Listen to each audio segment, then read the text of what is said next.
something out, and then we start evaluating it at all the points in z mod p. So we just plug in for x equals all the different values of z mod p. The operators themselves are still defined as these exponentiations of the fields, and we can start summing in this way. Okay. So this is kind of a refinement on top of what we had for the z mod n case, clearly because if you just, for example, look at the polynomials, this is just all polynomials with kind of mod p coefficients. There's an infinite number of them because the degrees can stretch on for as long as you like, as opposed to the case where we had the z mod n matrix, which was truncated right from the start. Okay, so what have we done? So we've now introduced this field phi. I have a way of at least formally talking about correlation functions in this bizarre system. But what we've got now is a field valued in fpx. Fp is the mathematical field. It's the one with p elements. The point is that you have both a notion of addition, multiplication, as well as inverses. So you can subtract things. You can also take multiplicative inverses, even though you're working mod p. This is the really neat thing about working with p being a prime here. What is phi? It can be thought of as a map between the affine line back to the affine line. So just to remind you, how does an algebraic geometer think of the affine line? They start with the polynomial ring for C. This is just all your favorite polynomials in C of x. And then a point is really just an ideal, or is associated with an ideal inside of this. You basically take C of x, you quotient by x minus c, and then the point C is just that associated with that ideal. What we're doing is basically abstracting away from the complex numbers and still talking about physical fields, but in this broader setting. And of course, I talked about it in the context of polynomials, but you can turn this into kind of a rational function that has both zeros and poles. Okay, so what did we do? We now have introduced a field phi, and it's being built from polynomials and power series and local coordinates on a variety. The number of points is going to be truncated. Why? Because the finite field that we had a finite number of elements. That's different from a complex numbers where it's obviously an uncountably large number of things. But importantly, it's not just completely discretized. The number of maps you can write between x and y for any of these varieties is infinite because I can always make the polynomial go to higher and higher order degree. Okay, so this is more data, strictly speaking, than a lattice truncation. Okay, so what have we done? We've now got, instead of a geometry over C, we're now talking about being in characteristic P. So we're working mod P, and then you can start talking about finite fields. There's various algebraic extensions of those called FQ, raising P to some prime power, the algebraic closure, and even more exotic things. And just like you would in ordinary algebraic geometry defined over, say, the complex numbers, you can start talking about zero sets. All of that carries through just as before. So all the notions of source and target can still be defined, at least formally speaking, by just talking about zero sets for different kinds of polynomials. When you work over these finite fields, FP and FQ, there's a finite number of solutions always. There's an infinite number when you get up to the algebraic closure, but there's a finite number of points. So in this sense, you really have truncated the space-time that you're talking about, both the source and the target. So for example, algebraic geometry still makes sense over these kinds of fields, and you can start asking about genus 1 curves. Here's a picture of one of them. And this is just my cartoonish way of talking about what the kind of characteristic P version of the elliptic curve looks like. All of that carries over. So you can still talk about the genus of an algebraic curve and all of that. It's all perfectly well defined in that setting. Okay, and you can do the same thing. You can allow poles and do this kind of expectation value. It also makes sense over field extensions. It just corresponds, just like if you take a real scalar and complexify it, you can do the same thing, except you can complexify multiple times.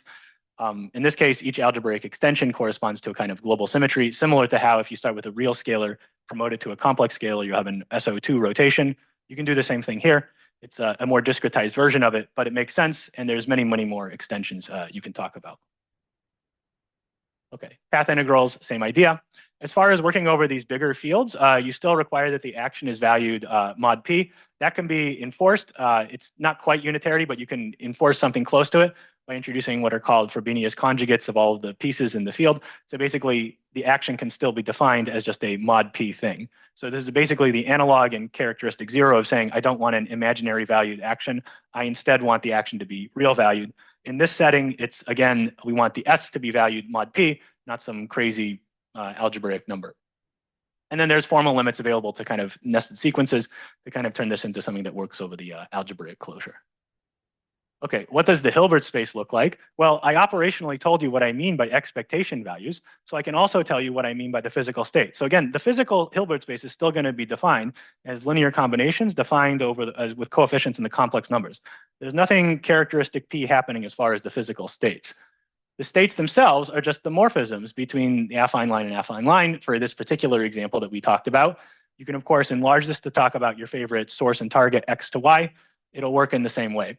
This is different from kind of the lattice approximation where you would instead just say, tell me the value of the field phi evaluated pointwise, and then you would just get a discretized, very small Hilbert space of finite dimension. So this is referred to as the big Hilbert space in the sense that it keeps track of much more data than just like what you would get from a lattice approximation. Okay, given the shortness of time, maybe I'll just briefly mention this. You can supersymmetrize the whole thing. You can talk about fermionic degrees of freedom in the same way as you would in the ordinary characteristic zero setting. You just talk about a ring structure that now has Grassmannian type anti-commuting coordinates. And you can also define cohomology theories. Here's one example. Here's a supersymmetric quantum mechanics. This I hat is kind of the FP or FQ analog of the imaginary number square root of -1. Don't worry about that. The point is that you can still talk about a q squared equals 0 type cohomology type construction. And you can ask, what does that look like according to just characteristic P geometry? In fact, mathematicians have cohomology theories defined over many of these more exotic geometries. Some of them go by these names. There's other more fancy ones, crystalline cohomology, rigid cohomology. They all basically are designed to kind of compute the analog of things you know about in characteristic zero geometries, but now in this more exotic arithmetic setting. So there's a natural guess that what we're computing with the q squared, this q cohomology we're setting up supersymmetrically, we're just computing versions of these things.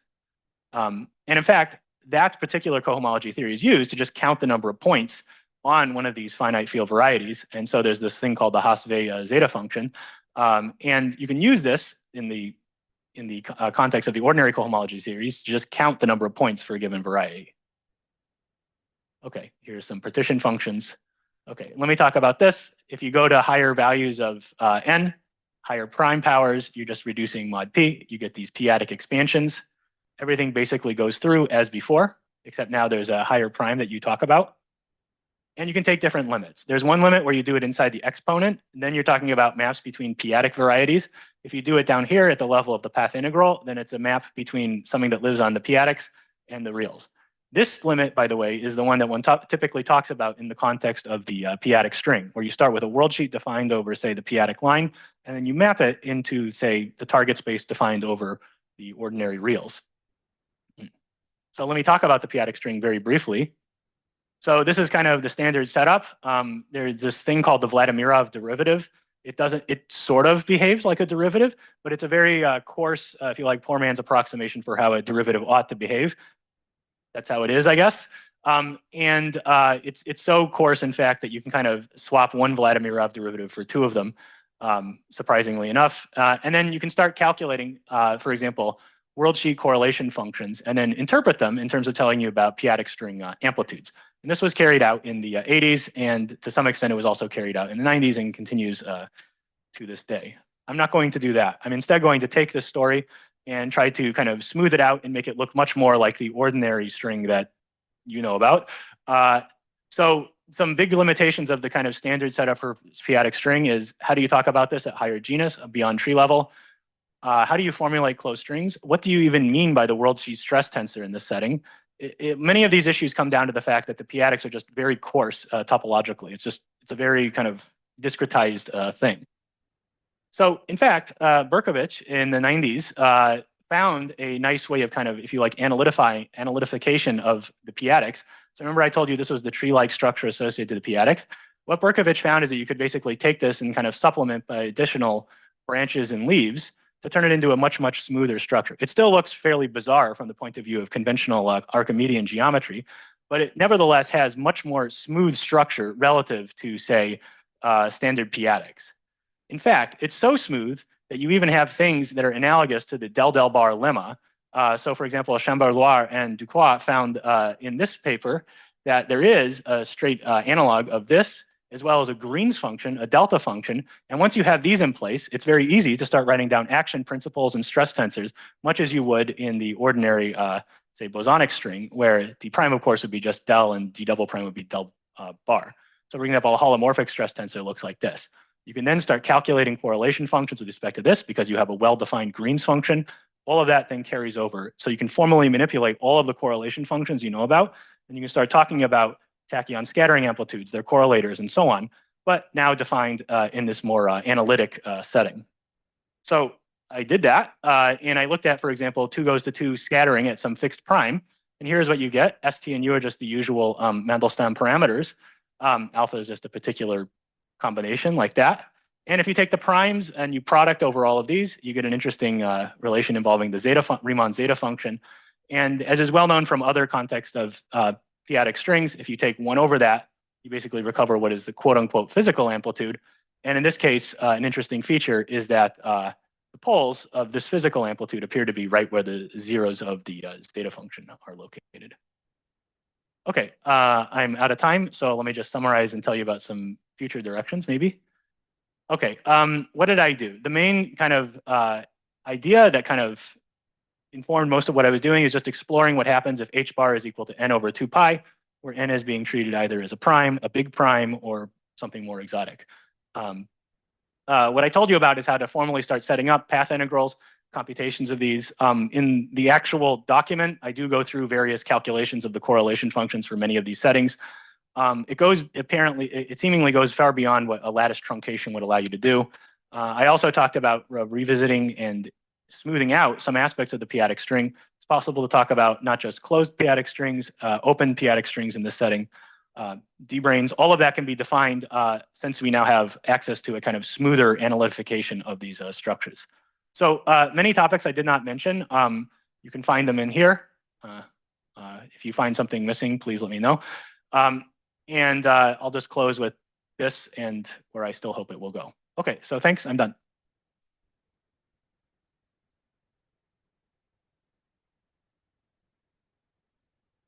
Questions? Yeah.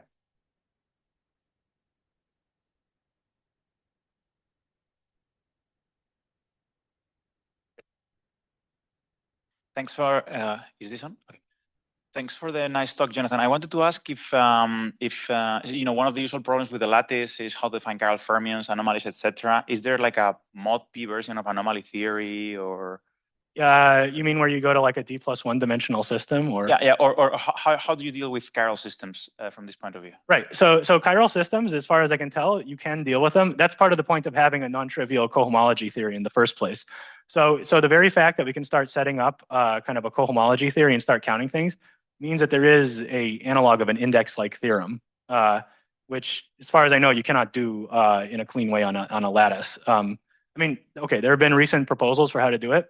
I think they're probably wrong, but yeah, I mean, they don't really tell you how to get an index theorem out. So I think that's a pretty fatal issue. But I think there is an analog of this. And the reason it works, just to kind of explain, is that why does the index theorem work at all? It's because you have an infinite dimensional Hilbert space, and you play this game with the Hilbert hotel where you move somebody in from infinity and you allow that to cancel the other part out. That still holds even in this characteristic P setting. And we're leveraging that to then say that we have something like an anomaly and so on. Now, it's not at that point yet. It's still just an index theorem, but I think that's, morally speaking, as close as you could hope to get in this more exotic setting. Yeah. Yes, I have a question here. Yeah. Nice talk, Jonathan. So perhaps the simplest quantum field theory is in 0 dimension, and it's a Gaussian matrix model. The nice thing about it is that there's both a string version at large n and a gravity meaning to it. So given that, it's natural to ask, what is the p-adic version of Gaussian matrix model? Is there an analog? Well, I mean, the superficial answer is to just have like p-adic valued matrices and then take that. So I've been thinking about how to connect what I've been doing to matrix models, but you're asking just straight up with that. I think you can, I mean, so at this level, here, let me go.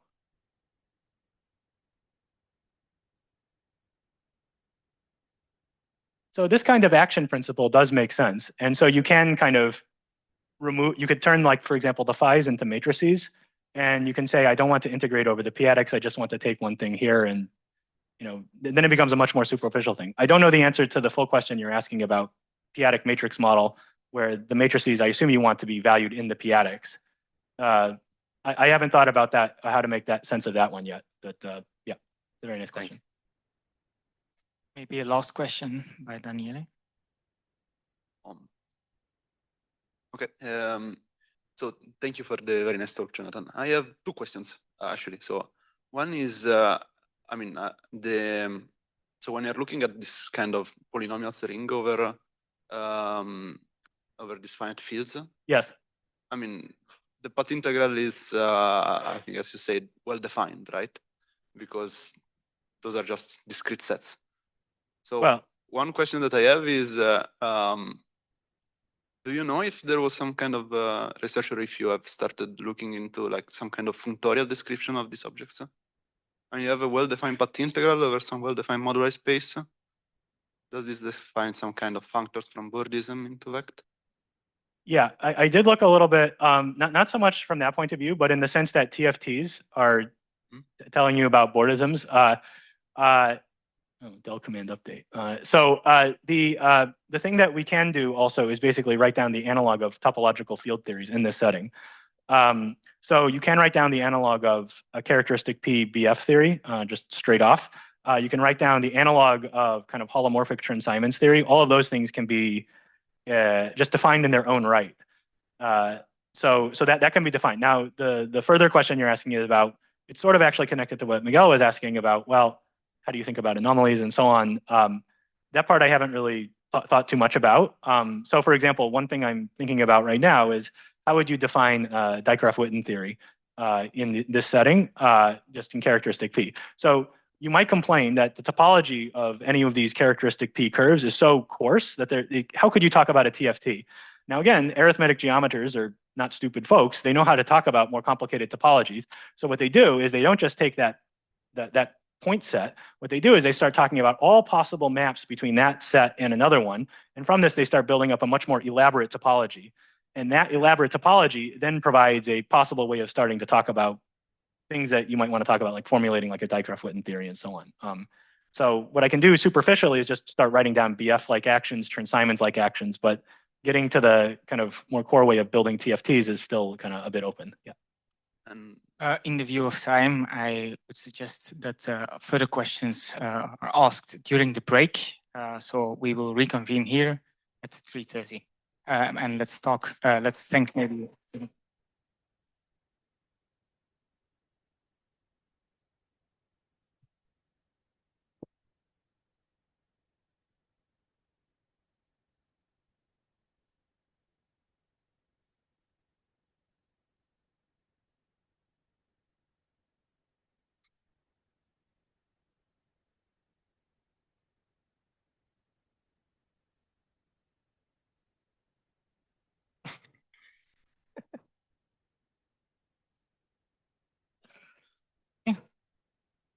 Welcome back, everyone. We will continue this afternoon session with Craig Lawrie from DAISY, and he will talk about algebro-geometric bootstrapping from OPE decoupling. Please. Okay, wonderful. Thank you. Yeah, I first want to just say thank you to all the organizers. It's really nice to be back here amongst such good friends and able to talk about such fun topics. So I'm going to tell you about something I've been doing over the last year together with Monica and Jaewon, and then another paper with my students in Hamburg, Dan Versch and Thomas. So yeah. So I'll start with a little bit of motivation and also focusing where we're going to focus on, which is on 4D n=2 SCFTs today. And it's a very generic statement. There's a lot of interesting physics in this collection of objects. Now, a number of times already this morning, people have brought up the topic of how do you actually define a QFT? And I'm going to say something on that topic in a slightly non-conventional way. So in principle, there is a solid concrete answer to this question. A local CFT is defined by the CFT data, that is all 2-point and 3-point correlation functions, maybe modulo marginal deformations or something. But essentially, this is the data that you need. Now, I could ask for a show of hands of who really believes that you need to provide every single piece of this data to specify the quantum field theory.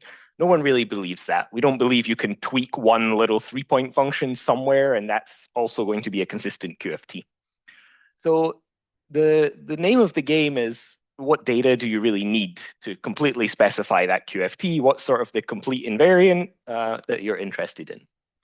Now, in 4D n equals 2, there is some lore, there's a kind of folklore conjecture that once you understand what's called the quarter BPS Schur operator sector, then that is sufficient to reconstruct or uniquely specify the entire CFT. So this is parameterized by a vertex operator algebra. And this correspondence was sort of given by Beam, Rostelli, and friends. So why do we believe this piece of lore? There are sort of two things, one of which is experimental and one of which is maybe a little more logical. So the experimental fact is we don't know of any quantum field theory, of any two different quantum field theories which have the same vertex operator algebra. Okay. That could be convincing, or you could say, well, you're looking under some lamppost, and of course you couldn't see the difference, so what am I saying? A slightly stronger logic is actually strings and geometry, which is the purpose of this conference. So because we have such a high amount of supersymmetry, if we expect things to be constructed in string theory via some compactification or some other kind of mechanism, there's only really so many things that you can do which preserve so much supersymmetry. So you could motivate this lore by saying you have some rigid string theory kind of construction, and classifying those kind of constructions is what tells you that you can sort of reconstruct the theory from a smaller amount of data. Okay, so this is just a statement. In this talk, I'm going to give you something a little more. I'm going to say that experimentally, one of the things we found is that there's a kind of object, it's a ring, from which it seems you can construct much of the information of the vertex operator algebra. So this is a much simpler object. And this is an object which I've written here is related to the Higgs branch. So if you want kind of a punchline for what I'll tell you today, it's going to be that there's some kind of structure you can put on top of the Higgs branch, which if you run this back, in principle, perhaps lets you uniquely specify the full data of the superconformal field theory. Okay, so in case you want to take a nap, I'm just going to jump directly to the proposal. So the proposal is that for any 4D n equals 2 SCFT, there exists a bifiltered ring. I'm going to explain what this is, such that the Macdonald index, which counts the quarter BPS operators in this Schur sector, such that this thing is a Hilbert series, so some geometric object. It's a Hilbert series of something, and I'll explain what that something is in the next few slides. More importantly, this ring that appears here is a, okay, I have to tell you some algebraic geometry, so I'm going to explain what these mean. And where's the geometry in this? So a ring gives for you an affine scheme via algebraic geometry, that's spec R. And if you reduce the scheme to a variety, so a fairly normal, tame kind of space, then this thing is the Higgs branch. So you can think of this ring R as some kind of schemification of the Higgs branch. Think of it as you take the Higgs branch and you include some nilpotent, some extra structure. So that's sort of the main punchline. We can reproduce the character of the vertex operator algebra of the Schur sector from a Hilbert series of something. So I have to explain what each of these terms are in this expression. So there's going to be sort of 5 or 6 minutes of fairly technical slides, but if you bear with me through those, we'll get to the results. But I also want to emphasize the reason I'm going through the technical stuff is that I'm saying nothing very complicated here. It's going to be, power series expansions and very simple stuff. So I said the key object is a bifiltered ring, and you don't really need to know what a bifiltration is because I'm going to give you a super simple method to construct bifiltered rings, which is just take the polynomial ring in a number of variables and give it a grading. So assign some, the pointer doesn't really work, and assign some degrees to each of the variables. So it's just a polynomial ring. I can take an ideal of that ring and I can quotient by it. if the ideal is not bihomogeneous in the grading we've defined there, then the quotient ring is not graded because the non-bihomogeneity mixes the degrees. So as a super simple example, I just take a polynomial in two variables, I quotient, so I say x squared is the same as y cubed. And if I give them these degrees here, you see it's homogeneous in the first guy, but in the second degree, it's not homogeneous. This is degree 4, this is degree 3. So you don't have a good assignment of that relation to one of the things. Okay, and then from this information, you can say that there's a bifiltration, and the bifiltration is something, but it's not super important to see this. So we'll just use this construction. I take a polynomial ring, I quotient by an ideal, that defines the ring with the bifiltration structure. Okay. Now I told you we compute a Hilbert series, but a Hilbert series is only defined for graded objects. It's not defined for filtered objects.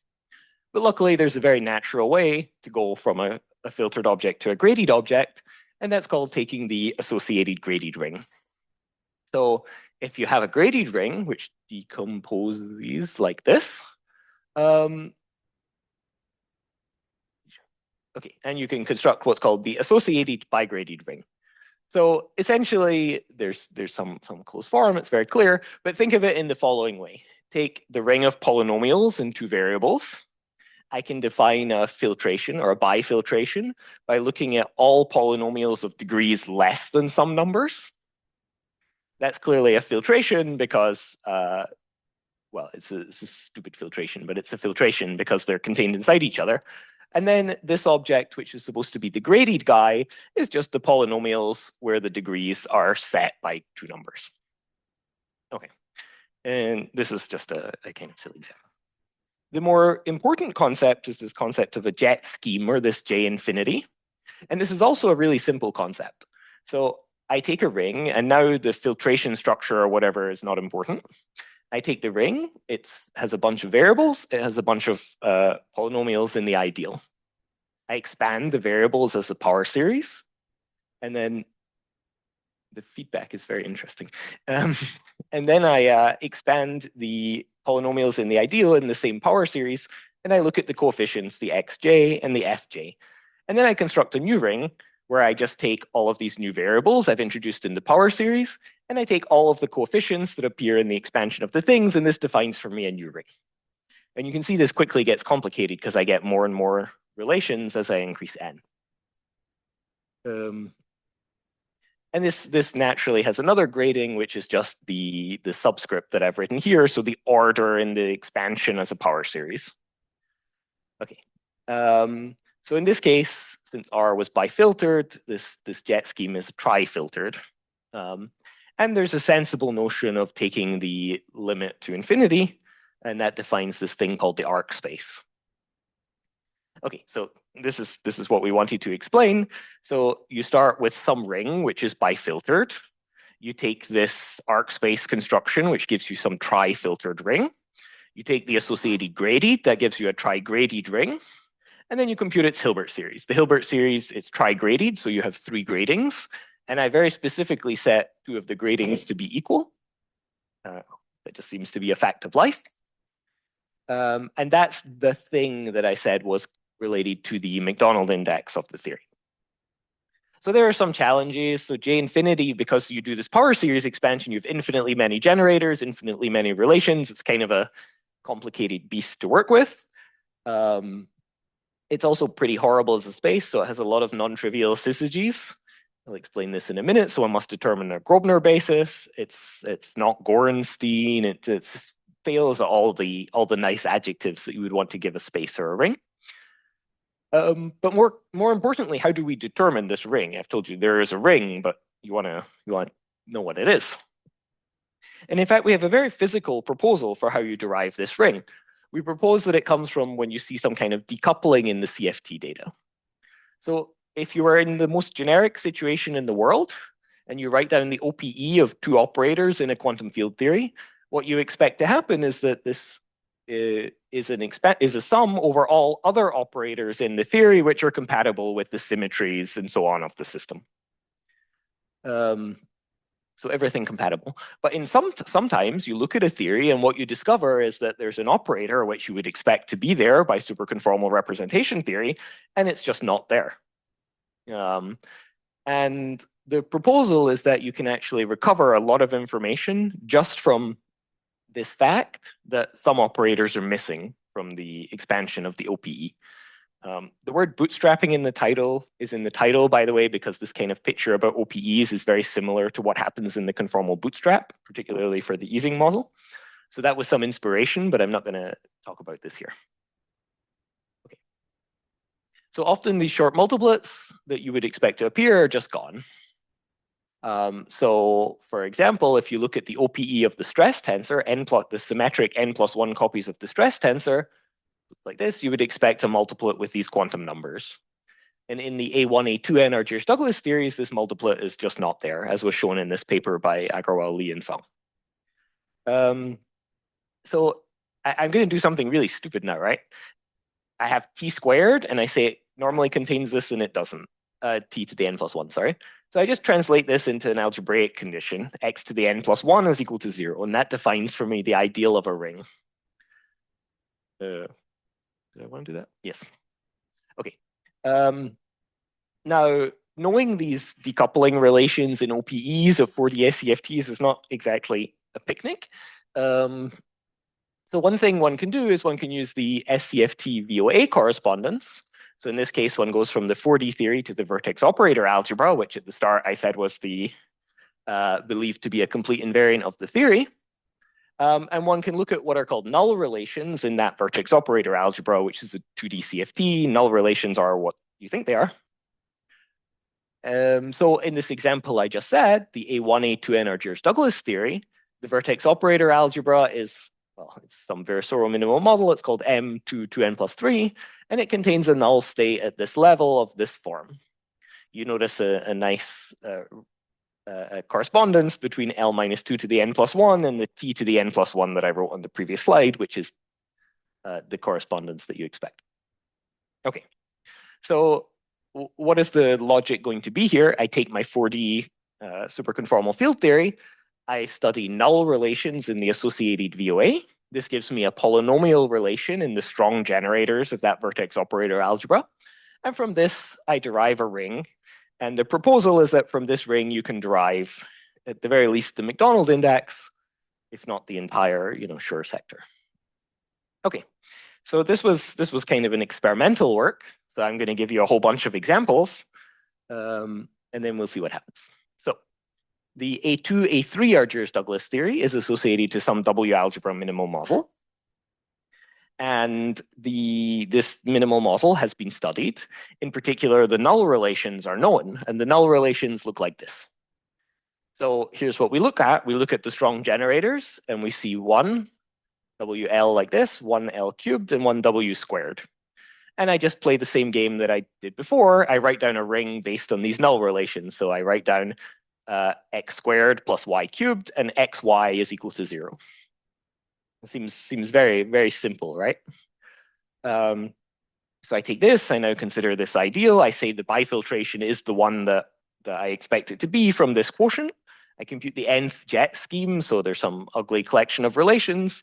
And then I determine the Hilbert series of the associated gradient of this jet scheme. So typically we use software like Macaulay 2 to find a Grobner basis and do the computation for us. And you get an answer, okay? The important takeaway here, of course, is that it's equal to the known expression for the Macdonald index, which was worked out from 2D TQFT.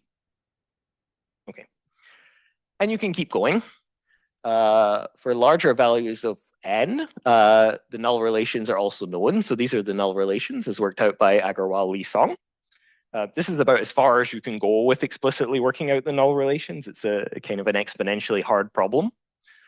And so we can just derive rings for each of these. And indeed, we would derive rings that look like this.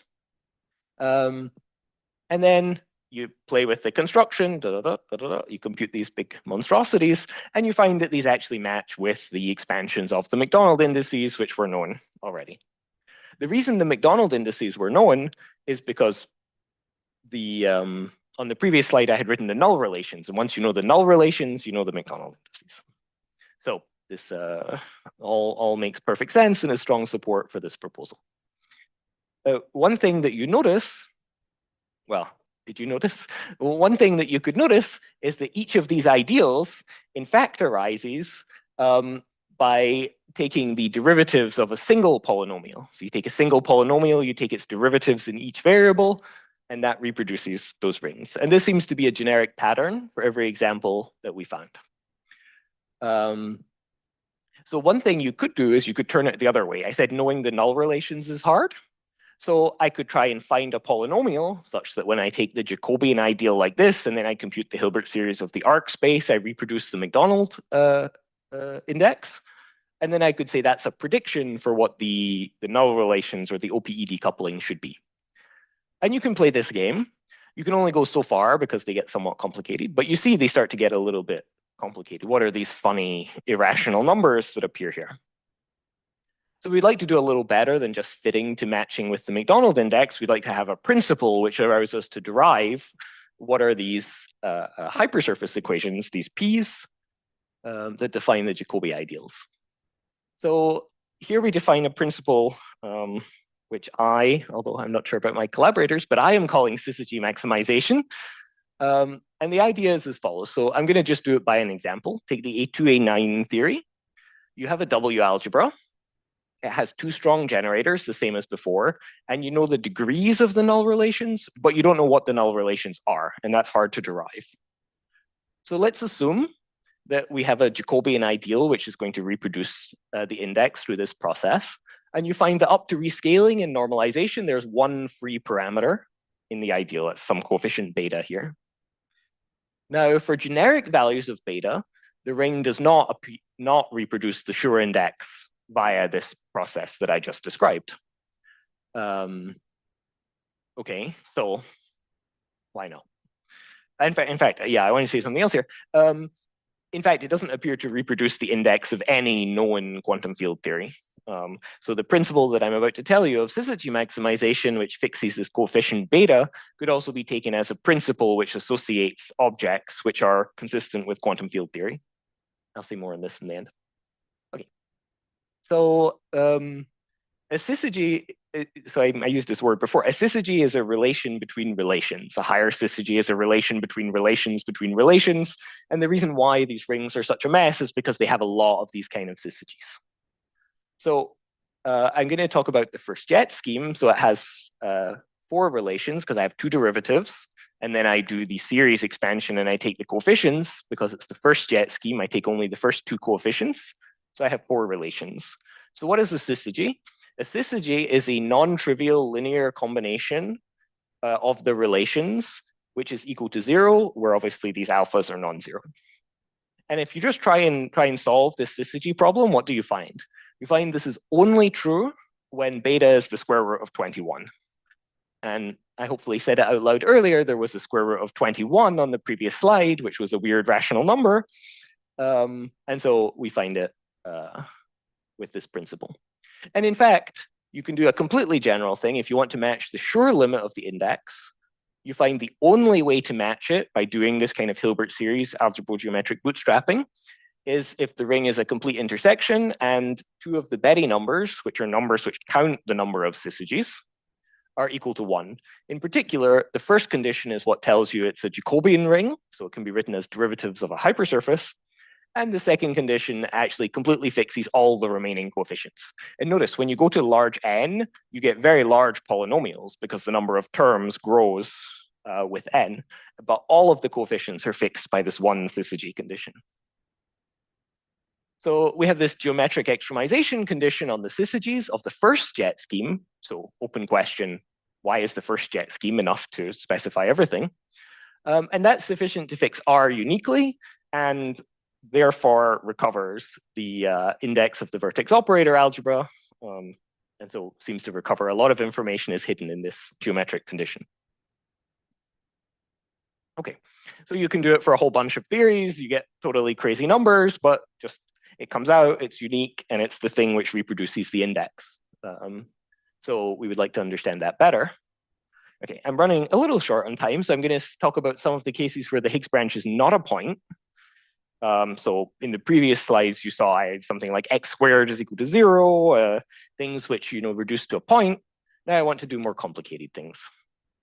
So the A1D3 theory, you can write down what did I do? The Higgs branch is C2 mod Z2, and I can still write down some kind of ring. There's a bifiltration in the usual way. So there's also actually an additional SU2 symmetry because of the isometry of C2 mod Z2. You can do the computation of the Hilbert series, and this thing is indeed the McDonald index for A1D3. Okay, something changed there. Okay, good. So there's a slight puzzle here, which is I've introduced a coordinate W, which relates to the stress tensor, which is not a strong generator of the VOA. So there's a distinction between the rings we're writing down and pure VOA properties. So as rings, they're isomorphic, but the thing I wanted to emphasize is that the thing we need is a bifiltration structure on the ring.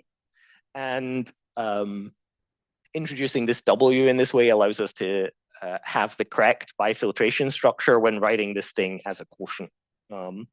So there's a completely open question, which has been, in some sense, has been open for about 10 years since the development of this VOA stuff, which is how does the bifiltration structure enter from the VOA perspective? Some words, this is related to what's called the R filtration, if you know the words.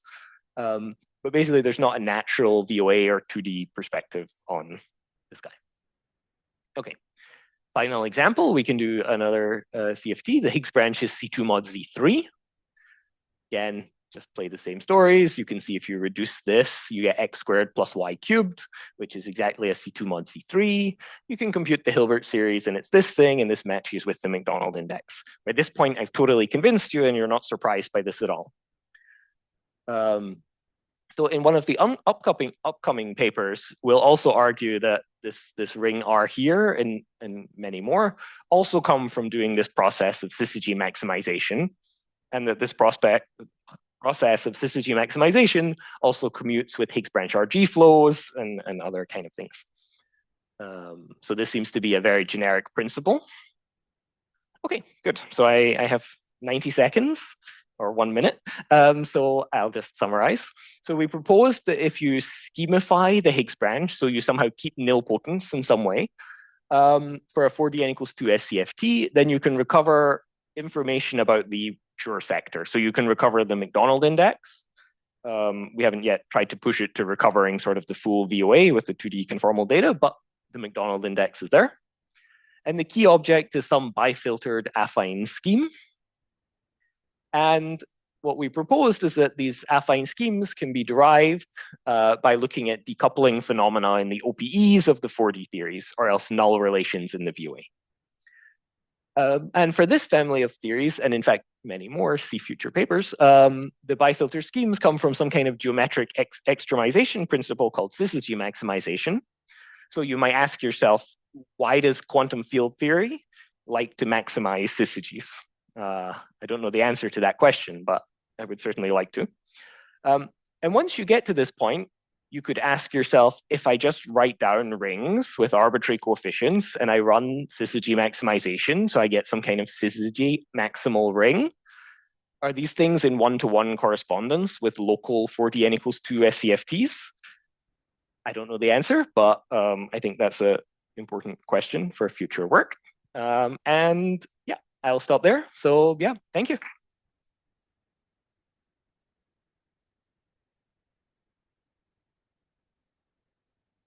Questions? Thank you. A very nice talk. So the ring you defined looks somewhat similar to the local ring of the Calabi-Yau. At least it had something. Maybe you said it, maybe you didn't, but I didn't see an explicit connection. I don't know an explicit connection. I think there should be an explicit connection.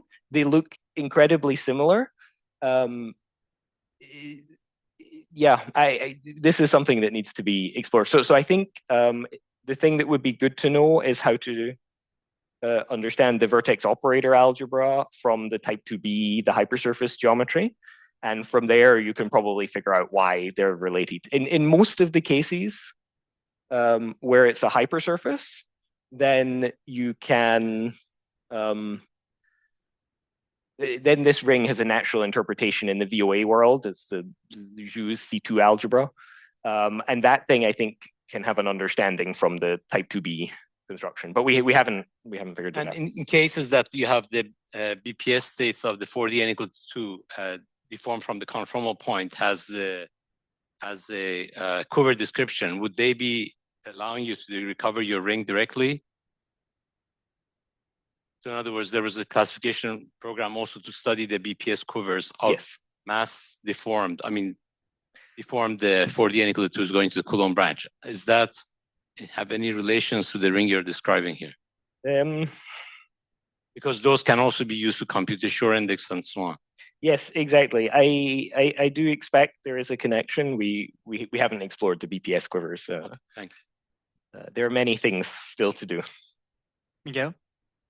Thanks for the very nice talk, Craig. So I wanted to ask, you were showing us, right, like how there's some, you were writing the OPE. It's kind of like an elementary question, right? You were writing the OPE, O prime, and then you were explaining there are some operators which are missing, and that's expected, and you were explaining that actually conveys a lot of information. I guess I wanted to ask, you know, we know that one reason why some operators might be unexpectedly missing is if there is some symmetry that you forgot to take into account. And we've been learning there's lots of symmetries in CFTs now on invertibles and stuff. So I guess I wanted to ask, could it be that some of these could be accounted for by yet to be found on invertible symmetries? And is there any case whatsoever where you can argue that actually no, whatever thing you are finding which is missing cannot come from some symmetry selection rule? Thank you. Yeah, thank you. This is a very good question, and it's one we spent some time thinking about. In these theories here, we could not find any symmetry, which was the reason for these kind of things to happen. So here it's like symmetric products of the stress tensor. It seems surprising that this thing would be some kind of non-invertible symmetry. It could be, and that would be a very nice sort of reason for this experimental fact that this seems to be the right data. But yeah, we haven't been able to find sort of a symmetry reason for this. Yeah, there's no, I wouldn't know how to prove something is definitively not a symmetry. I mean, the concept of symmetry is growing every day, so maybe. Yeah. So very nice talk.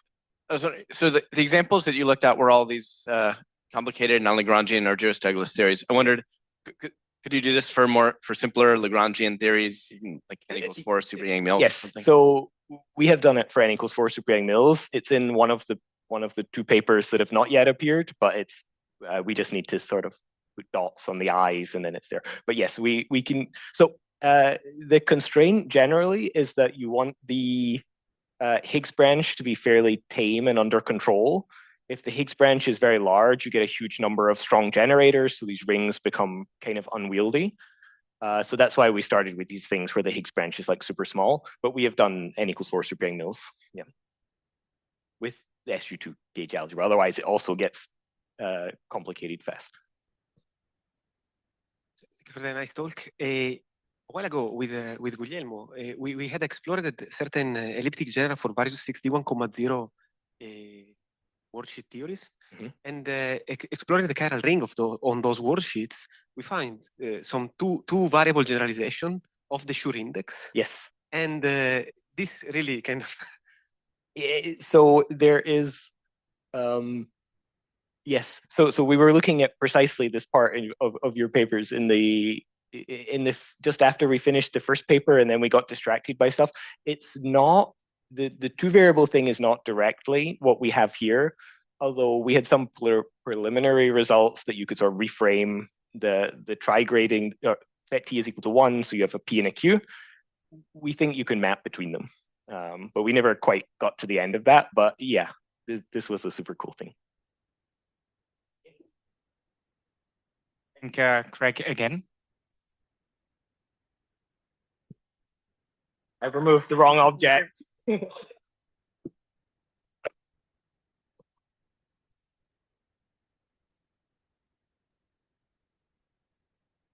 you. Thanks.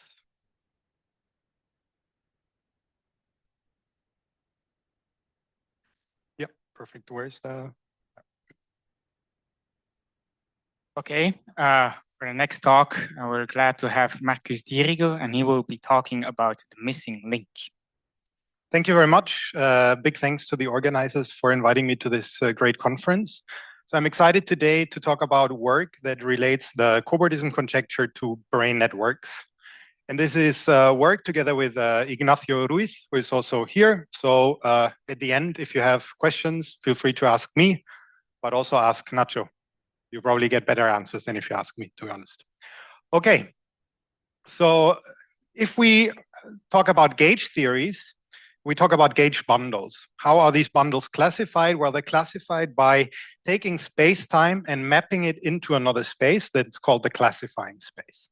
If you're not familiar with this concept, don't worry. The important piece you need to know is that essentially the topological features of the classifying space are imprinted into the gauge bundle configurations.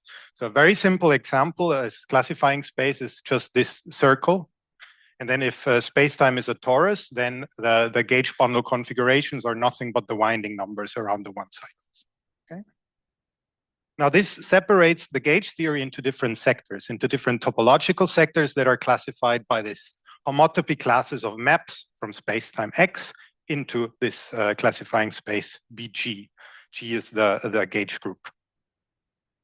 Now, what this means also is that, well, separating into different sectors, you can interpret as actually having the theory carrying sort of global charges, having global symmetries. And these are precisely encoded in these topological features of the classifying space that you pull back onto the space-time. A very simple example is just U1 gauge theory in any number of dimension. You know that F, the field strength, is closed. So dF is equal to 0 and defines a conserved current. And therefore, this conserved current induces a charge that is conserved by integration. And we have a global symmetry, a magnetic higher form global symmetry. You can also do the same thing for a combination of F wedge, F wedge, F. These are sometimes called Chern-Weyl symmetries and have been discussed in the literature. They're this sort of magnetic topological symmetries that you have. Today, I will not talk about these continuous symmetries, however, but I will talk about gauge theories with a discrete gauge group. In particular, a discrete gauge group for a zero-form symmetry, so I'm talking about G bundles. Discrete doesn't mean a billion, nor does it mean finite. Can also be infinite groups here, and in general will be. Now, what are the gauge configurations? Well, the gauge configurations, again, are the maps from space-time into this classifying space. And in this particular case, this is described by group homomorphism from closed path of space-time into the gauge group, modded out by the gauge group. So that's a handful. So let's go to a very simple example, which, however, will be very relevant for us later. So take a circle. What are the gauge configurations? Well, the closed paths are just how often I go around the circle. And the only thing I can do is I go around the circle and I insert a transition function by a group element, say A. Right? And what is this quotient here? Well, if I have this transition function, I can sort of nucleate two transition functions that are a decomposition of the identity, so B and B to the -1, and I can move them on top of A, so I can get this conjugate. That's why I have to sort of go to these conjugacy classes. However, in general, here it's very simple on the circle, but because it's a group homomorphism, I sort of have this imprint of this group structure of closed path of my space-time manifold under the concatenation of paths. Now, what are the topological features that are imprinted now in this conserved charges? So what is it that carries these charges? Well, I told you that the only information in this discrete gauge theories are essentially the distribution, the network of transition function. In the modern jargon, you would say that, well, the topological operator associated to the zero-form symmetry are codimension 1 surfaces which implement the group element when passing through here. And what you can do is, according to this group-like fusion of the topological operator, you can either read it from left to right or right to left. I can split the transition function according to the group law, or I can fuse them together according to the group law. Of course, we know by now that it's very interesting if these are not behaving like a group, but more general like a topological operator, leading to the notion of non-invertible symmetries. What you cannot do, however, is you can never end them, right? So there is no way of going from essentially a transition function that is non-trivial to one that is trivial. Well, this is where gravity comes into play, because when we switch to quantum gravity, there are several good reasons. For example, violation of entropy bounds for black holes, or the violation of a bulk boundary correspondence in a more holographic principle that suggests that there are no global symmetries. Okay? And in particular, if we switch on gravity, what I just told you is wrong. In fact, the transition functions can break, they can split open, but there is a price to pay for that. And the price you have to pay is you have to make space-time more complicated. You have to add features to space-time, which of course in quantum gravity is fine. It's sort of a large fluctuation of space-time, but in a quantum field theory, you don't have this. And I would also refer you to papers by Nacho from 2 years ago and one that appeared yesterday. Okay? So how does that work? Well, essentially what you can do, if the group element is a commutator, you can create a hole and by just group fusion laws, go through a set of transitions that then splits up the transition function. So in particular, in the last picture here, you see there is nothing in there. You really split it open, and the transition function ends on this genus 1 configurations that you can interpret as gravitational solitons. Okay, so this is what gravity does for you. Now you can ask, well, after this, after taking into account all those topological solitons that can do stuff that is not contained in a quantum field theory, what is left over? So what cannot be resolved? And that's where these deformation classes of space-time manifold with a given structure come in, that in math are classified by Bordism groups. And it's precisely those Bordism groups that define these leftover pieces that even the gravitational transitions cannot resolve. Now going to the beginning, this means that if the Bordism group is non-trivial, there's something that you cannot get rid of. There's topological features that cannot be broken. There's conserved charges, global symmetries, and that's a problem. And that's where the cobordism conjecture comes in, which demands if to avoid this, the Bordism groups better should be trivial, right? And this would immediately imply the no global symmetries conjecture. Now, if you do that, the calculation of these Bordism groups, you have to input some information. For example, the gauge group, the structure that you put on space-time, and so on. And typically, we don't input the full quantum gravity theory because we don't know all the structures, but we do an approximation. So we implement something that computes global charges in an approximation of quantum gravity. And it turns out that, well, the Bordism group there can be non-trivial. So what does that require? Well, it requires us to include new objects that essentially get rid of these last remaining pieces of topological information that you cannot deform away. So this is also so-called symmetry breaking defects. And in our case before, those would be the leftover transition functions that even gravitational solitons cannot split, but now can end, for example, on these objects.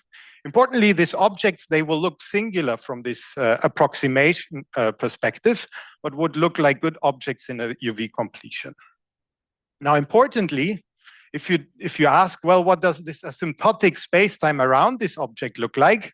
Well, it will be precisely this Bordism generator that carries a non-trivial charge. So for example, if I cut out a loop around this defect, you see that precisely get a circle with a transition function inserted. You could also ask what happens if instead of breaking the symmetry, I gauge it. Well, this is in general dangerous because gauging these symmetries typically, as I said at the beginning, will introduce new topological charges now associated to these other gauge fields. Okay, so what else do we know of these objects? Well, if we have a Bordism generator that is d-dimensional, the object typically sits in codimension k d+1 or k+1 in this notation. So that means I have this surface, which is the asymptotic geometry. I have the radial direction, and in the middle there sits this singular symmetry breaking defect. So for example, if you have a U1, there would be a magnetic flux that is conserved on a two-sphere, and the symmetry breaking defect is a dynamical monopole sitting in the middle. Or in the example that I talked at the beginning, if I have a circle with a transition function, I have to insert this codimension 2 object where the transition function can end on. And of course, if there is other dimensions, then it will just fill the other dimensions, have this cylinder. Now, in particular, this second example would describe the gauge information of one-dimensional deformation classes with a gauge field in this non-abelian gauge group G. And this is known to be the same as the abelianization of G. Why? Because everything that was a commutator could be bounded by just this smooth gravitational soliton. Everything that isn't a commutator, that's the thing that you can associate to the abelianization, have to have this codimension 2 defect. However, sometimes it doesn't quite work like that. And for that, let me take the example from a paper from last year, where the gauge group is SL3Z. Okay.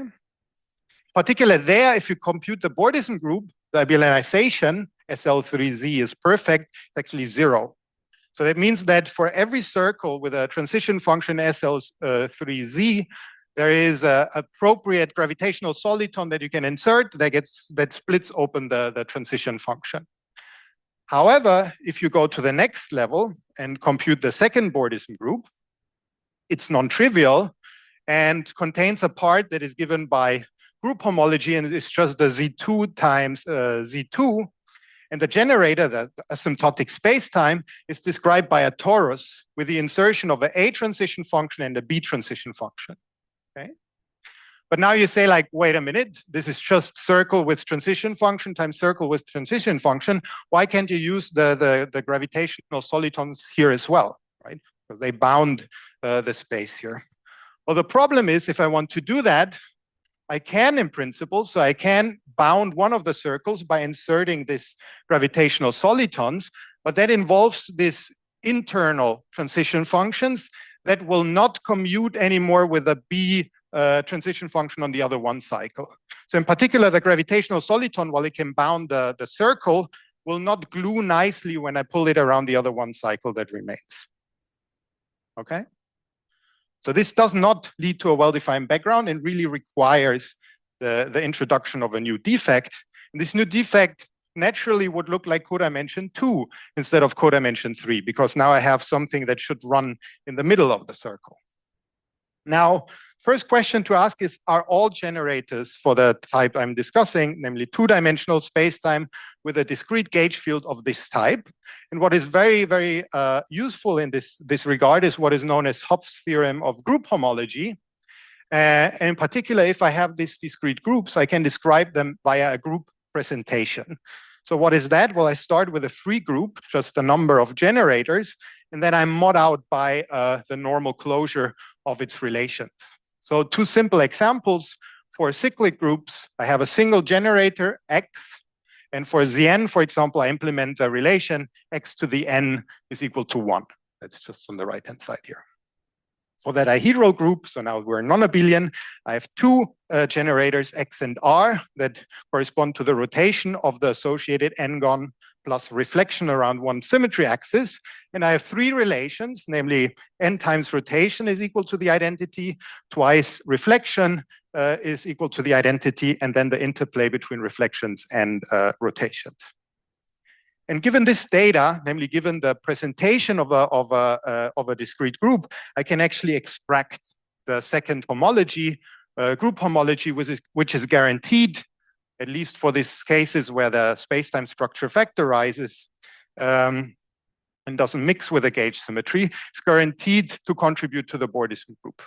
And this is what is known as Hopf theorem. So the second group homology is given by all the commutators that sit inside the relations modded by commutators of relations with the free generators. So what does that mean geometrically? Well, it means that all elements in this second group homology are associated to a product of commutators that is equal to 1. Okay? So this is just an element in here. So this says product of commutators is F. F is the commutator subgroup, and then intersection with R means that it's actually equal to 1 inside the group. Okay? And this is precisely all the G-H fields that live on genus G Riemann surfaces. So this is the most general presentation of elements of H2. You can all describe them by G-gauge fields on Riemann G surfaces. But there was also the quotient, and the quotient precisely corresponds to this gravitational transitions. Namely, if one of the closed path on the genus G Riemann surface is trivial, so there's no transition function that I pass when I go around it, I can pinch it, and two things can happen. Either I decompose my genus G Riemann surface into two surfaces. It's called a disconnecting path, or for a non-disconnecting path, I go from genus G to genus G minus 1. And that, of course, also includes now this nucleation of gravitational soliton that I described before, where in intermediate steps you might go up in genus as well. Okay, so now let's go back to the obstruction that I mentioned and discuss why we have this mismatch of codimension 2 objects that that appear in the trivialization of omega 2. Okay. Well, it's a brane that stretches inside of the torus or the Riemann surface, but it's not an isolated brane. It's actually a brane that is a codimension 2 object that passes through a transition function. The transition function is codimension 1, so the intersection of codimension 2 and codimension 1 is naturally in codimension 3. So that's what basically gets rid of this mismatch. Okay. Now, let's ask whether there is a more intuitive picture of where this codimension 3 comes from in terms only of branes. Let's take this configuration. I have a torus, 2 transition function on cycle 1, cycle 2. I can fill the inside with a defect going around the middle, but I can also fill the outside with a defect going through the hole, right? In both cases, they have to pass through the transition function on the other one cycle. But if I do both at the same time, what I find actually is that I get now 2 defects that link with each other. And it's essentially this linking or this passing of a defect through a transition function that, that is this codimension 3 obstruction of the defect information that the Bordism conjecture sees here. Now, you can ask the question, well, does this always work? Can I always start linking these codimension 2 objects and get rid of all the global symmetries associated to the second Bordism group? Well, for that, you can have a look at higher genus. So now you have this, for instance, the genus 2 Riemann surface with a transition function on each of the bases of closed path. And you could imagine these brane networks on the right. Now, notice that the linking happens inside, so it's not anymore linking between inside and outside, it's linking inside the filling of the Riemann surface. But the problem is the following: because I have closed branes, whenever they pass through another defect, they will pick up a monodromy, but in order to glue, they actually have to come back to themselves. So what this means is that for each piece, for each component of the link, I get one relation, right? And on top of that, if I go around the basis of 1 cycles, I have to match with the element I started with. Now, of course, I started with a group that has a certain fixed amount of relations, so I cannot choose them arbitrarily. And one can show that this linking picture actually gives you an overdetermined system of equations. So in general, it doesn't have any solutions. So the answer is no, linking generically would not work. So what does is junctions. So junctions always work. What I can do is I have a genus G Riemann surface, and I now can essentially insert a defect inside each of these handles that meet at the middle point, right? And so there's basically 2 pieces coming in for each handle. So it's a 2G valent junctions. And interestingly, I can, for this 2-dimensional configurations, I can again fill, instead of the inside, I can fill the outside. I will have the same picture, and if I do the same thing, they will still be linking with each other. Inside, outside always links, but here there is no link on the inside. So in particular for these groups where I have a group homology elements that are not expressed in with genus 1 or surfaces, but genus 2 or higher, generically, I must have the junctions of these codimension 2 defects. That's really a prediction of junctions. It's a prediction of properties of the defects through this ingrained information in the cobordism conjecture. Now, let's see whether this works in an example.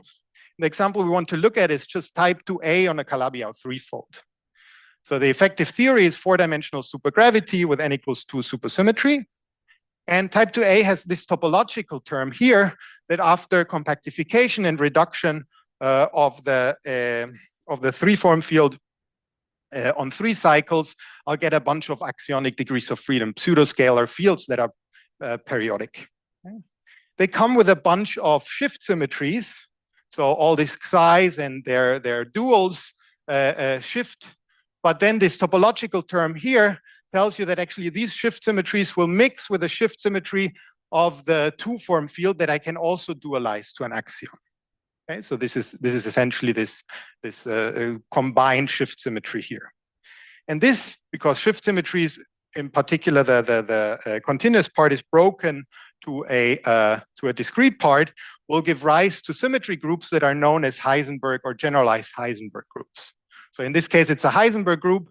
It has this 2 times H21 plus 2 generators A and B, and then it has this additional generator Z, and the relations are given on the right-hand side and basically encode the mutual commutation relations. And these groups turn out to have a very rich second homology, which then feeds directly as a subset into the second Bordism group. Now, caveat here is there is more symmetries that might also act on those. So the full picture will be a little bit different, but this is just the axionic sector. Right? Now, especially interesting was the last entry. The last entry here is given by the commutator of A and B and involves a Z. But the Z appeared, if you go here, I can essentially use another relation of this last kind to replace Z by another commutator of A and B. So what is happening here is, this is really an example where genus 1 doesn't work anymore, and I have H2 elements that are associated to genus 2 Riemann surfaces. And as we learned, this would predict the existence of junctions. And indeed, now because we have the UV completion, we can check what those junctions are. And because the associated strings are nothing but D4 branes wrapped around 3 cycles, it's just the junctions of wrapping D4 branes. In particular, in this case, we also know that this 2G 4-valent junction can be resolved into 2 3-valent junctions, where then there is a fundamental string that stretches. Okay. Now, is this the full story? It isn't. We also explore more general setups in M theory, for example, where we also have the topological term, which is just the analog of what I showed you in type 2A in M theory. And again, I have this mixing of 4D axions. However, because now we have these extra dimensions and can play around a little bit, we can also go to non-supersymmetric theories, for example, M theory compactified on a twisted 7 torus. I get more of these central Z elements. So I get a richer structure of more generalized Heisenberg groups. And in particular, we give one example where it's not genus 2 anymore, but it's genus 3. And again, it can be resolved. Now, instead of fundamental strings, you have a network where there's an M2 brane stretching in the middle. So let me conclude. So the cobordism conjecture does not know only about the defects, but in these special cases of a discrete gauge group knows more. It knows about properties of the defects that also explain this mismatch in dimension count of the objects. And if all of the element in H2 can be described by genus 1 Riemann surfaces, it's sort of described by a linking of codimension 2 objects in the inside and outside. And if it's genus 2 or higher, generically you need disjunctions. However, there can be special situations where linking might be enough. And this is also realized in string theory. Let me just very quickly go through potential avenues for extending this work. So what actually are the groups, the discrete groups that can arise? There has been several works in that direction. And I think it's very interesting to explore this, in particular for discrete groups. What about objects in higher codimension? Can the same networks happen there? And we know that, for example, some Bordism generators have a natural fibration structure. So this might be a good place to look for that. Does this secretly encode not groups, but higher groups, mixing of higher form symmetries? Also an interesting thought. Or what is about the mixing with space-time symmetries? And finally, how is that implemented on this mathematical computational level using spectral sequences? Thank you very much.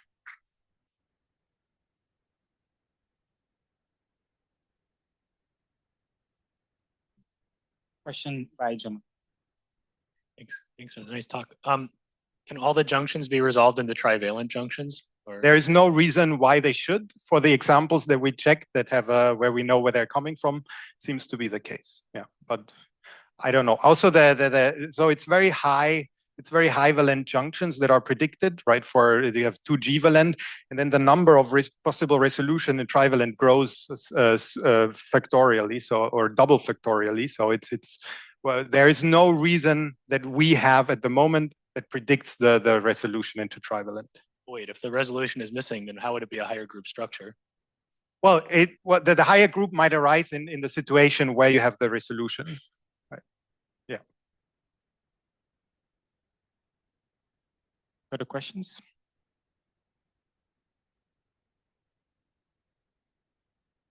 Yes, sure.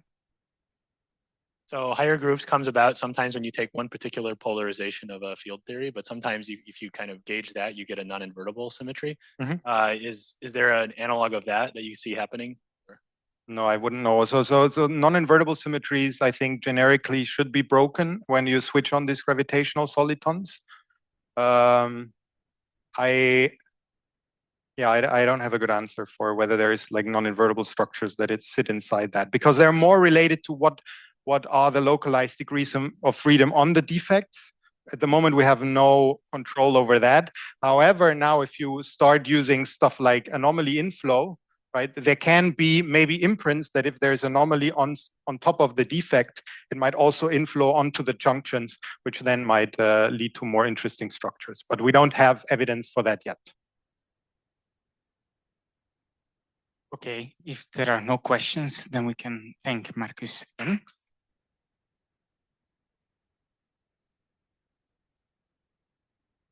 And now we have a short break of roughly 15 minutes, and we reconvene at 4:45.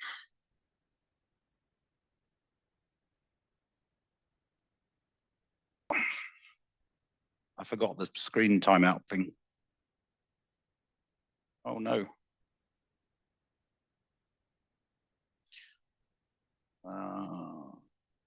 Sorry, it's a technical problem.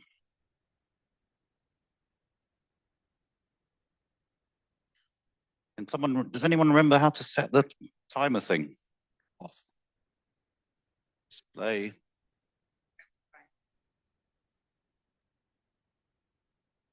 There we go. Sorry about that. I'll start again. Saying it's a pleasure to be here. For the first time in Uppsala. It seems like a lovely place, and I look forward to coming back.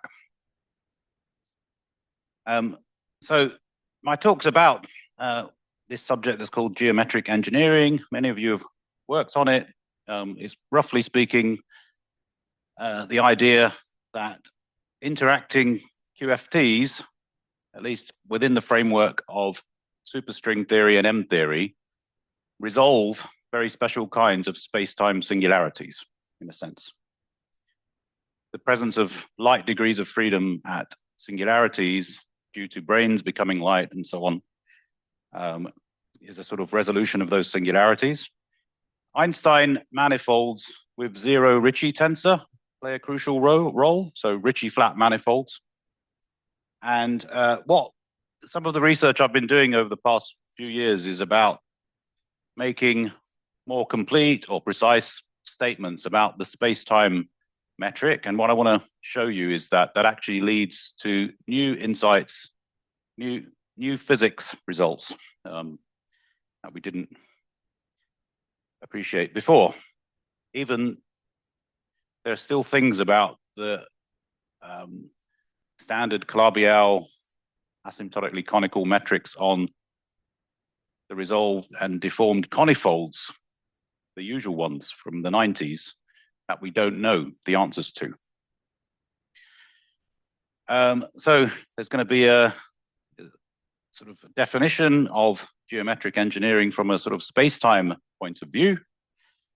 Even though I'm not going to talk about that here, this actually allows you to prove that there's a mass gap in many theories. You can prove confinement in 4 dimensions, and even more surprisingly, in certain 5-dimensional systems. And it also allows, as we'll see, to make exact statements and theorems about the massless and massive spectrum of particles, for example, in geometrically engineered models. So here's just a few references. I'm not going to talk too much about this. If there's time, I'll mention briefly the physics of the conifold and confinement in 5D. 4D confinement, that was sort of very old work that we did 20 odd years ago, but there was a recent paper that I wrote with Ethan Torres about strings in 4D confining models based on G2 holonomic cones. What I'm mostly going to talk about is work done with Lucia Cabrera. She's a PhD student in Bariloche, Argentina. I'm co-supervising Simone Corbo, who is here, so please talk to him, and Jason Lotte from Oxford, which roughly speaking is about the bound state spectrum of complete Ricci-flat special holonomy manifolds, which is roughly encapsulates everything that we are doing. So I don't need to tell you here, Ricci-flat manifolds play a crucial role as models of extra dimensions in string theory, Calabi-Yau manifolds, G2, spin 7, all of those lovely things. It's a fact that the only known examples of compact, irreducible, simply connected Ricci-flat manifolds actually have supersymmetry. So it's still an open question, does string theory predict low energy supersymmetry? Most of the non-supersymmetric string compactifications have different types of pathologies, like typically instabilities. And so it could be that the supersymmetric ones are the only stable ones. But here's just for a bit of fun, a challenge to the audience. Construct a 4D. So the point is that as far as I know, every semi-realistic string compactification that we know about is based on a compact Ricci-flat manifold, or a CFT analog of it, like an orbifold, or C = 9 CFT. So construct a semi-realistic string vacuum with small enough cosmological constant that is not based on a compact Ricci-flat manifold or such a CFT. Now, we know that we need singularities, especially in M theory. I'm going to skip all of this and go to the big picture in order to describe things like non-abelian gauge symmetries and chiral fermions. And that's where the idea of geometric engineering comes from. It was first mentioned in the U-dualities paper of Hull and Townsend. There's a famous paper of Katz, Clem, and Baffer. And as you know, that many others have developed this idea in different aspects over the past, whatever, 30 years or something. But the big picture anyway is that very special kinds of space-time singularities are associated with QFTs, and we want to actually understand which singularities are associated with QFTs. So the picture arose from thinking about, string compactification on a Calabi-Yau, really in the compact case, and then one varies whilst one's varying the parameters, one sees that cycles start becoming smaller, and at sort of finite distance singular points in the classical moduli space, the manifold becomes singular. I've tried to illustrate in this poor cartoon, but if you see the singular point that's developed, you have this you have this singular point, and then since we started in the compact theory, we've got gravity in the game, and one wants to try and get rid of the bulk of X to get rid of gravity. How do you do that? Well, the only way you can do that is either you cut it off and then add some additional degrees of freedom. That's one thing that we really don't know how to do, but maybe there's ways of doing that. The only way we know how to do it is extend the direction emanating from the singularity to infinity in a way that you're still solving Einstein's equations. So you need a non-compact Ricci-flat manifold that has geodesics that extend to infinity. In other words, you need a complete Ricci-flat metric. The other thing is you have to specify what the metric looks like at infinity. And there are many possibilities for that. So you have to choose boundary conditions for your Ricci-flat metric. The simplest one that I'll focus on here is that it looks conical at infinity. So conical metric is one that looks like dr squared plus r squared times a metric on a compact cross-section sigma. That's what's known as a conical metric, or if you have you can also have, probably have a picture somewhere. You also have a smooth manifold that looks asymptotically conical. Okay. So we're interested in the simplest case, complete Ricci-flat asymptotically conical manifolds. Now, the asymptotic form is crucial to determine the spectrum of your theory. If you want to study the Laplacian on the manifold, you've got to specify what your manifold actually is. It's crucial, actually, even for determining zero modes, bound states, scattering states, the masses of branes, and all kinds of other phenomena that I'm not mentioning. Okay, so I introduced asymptotically conical. We'll also mention asymptotically locally conical. So instead of it being, you could also have this behavior at infinity times, a flat metric on a circle, or even more generally, a circle bundle over the cone at infinity. That's what we mean by asymptotically locally conical. Okay. Do I want to keep that slide?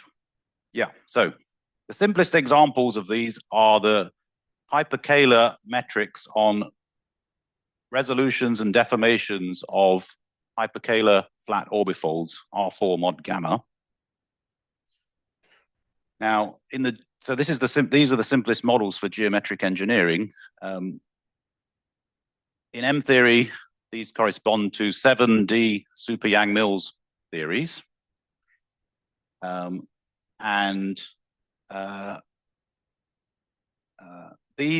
The actual asymptotically conical hyperkähler 4 manifolds are completely known and classified.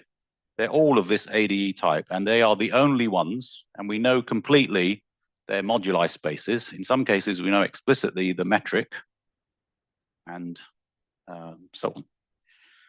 So this work was done by Kronheimer, and the simplest examples are called Gibbons-Hawking gravitational instantons. I don't need that. So Gibbons-Hawking asymptotically conical metrics are metrics on circle bundles. So psi is the circle bundle. A is a connection on that circle bundle. Dx squared is the Euclidean metric on R3, and V is just a function on R3 with some parameters.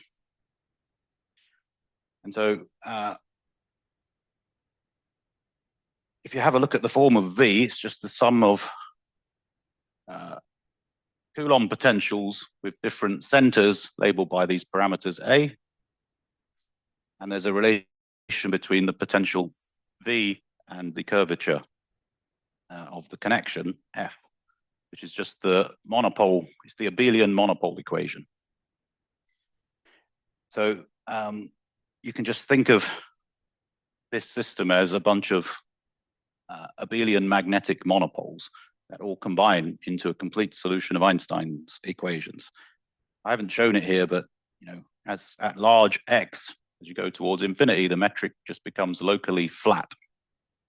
So this is asymptotic to a cone over a lens space with a standard round metric on the lens space. And Kronheimer, you can see at the bottom here, shows that every Ricci-flat hyperkähler asymptotically conical 4 manifold is one of these types of spaces. They're all resolutions or deformations of orbifolds of the form R4 mod gamma, where gamma is a finite subgroup of SU2. So here is a place where so real dimension 4, we have a complete understanding with these particular boundary conditions. Okay, don't need that. So the claim is that the physics, so this is the sort of claim in the literature, the physics of the conical singularity in the orbifold limit is that this is described by 7-dimensional ADE super Yang-Mills theory. And the way I go about proving that that statement is true in M theory is that the space of Einstein metrics asymptotic to that cone is isomorphic canonically to the moduli space of vacua of that 7D gauge theory. And here there's a star at the bottom. As we know, the massive gauge bosons are wrapped M2 branes. But what I'm writing here is a theorem. However, well, okay, before I get there, this crucially relies on the fact that the L2 normalizable harmonic 2 forms on this manifold over the reals as a vector space is canonically isomorphic to the real ADE Lie algebra. So L2 normalizable is important here because that means that you actually have propagating massless modes. And this statement crucially relies on knowing that you have a complete asymptotically conical solution to Einstein's equations.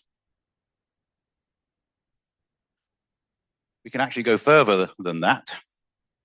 But what about massive modes? So for example, are there Kaluza-Klein modes in this background? In other words, are there L2 normalizable eigenforms of the Laplacian with this any of these hyperkähler metrics? And the answer is no, there are none. but you can actually prove it. So the theorem is that if you have any such hyperkähler metric, any point in any of the Kronheimer families, then there are no L2 normalizable eigenforms of the Laplacian with non-zero eigenvalue. So in other words, putting all of these things together, you can prove that 7-dimensional super Yang-Mills theory is actually a defect in M theory.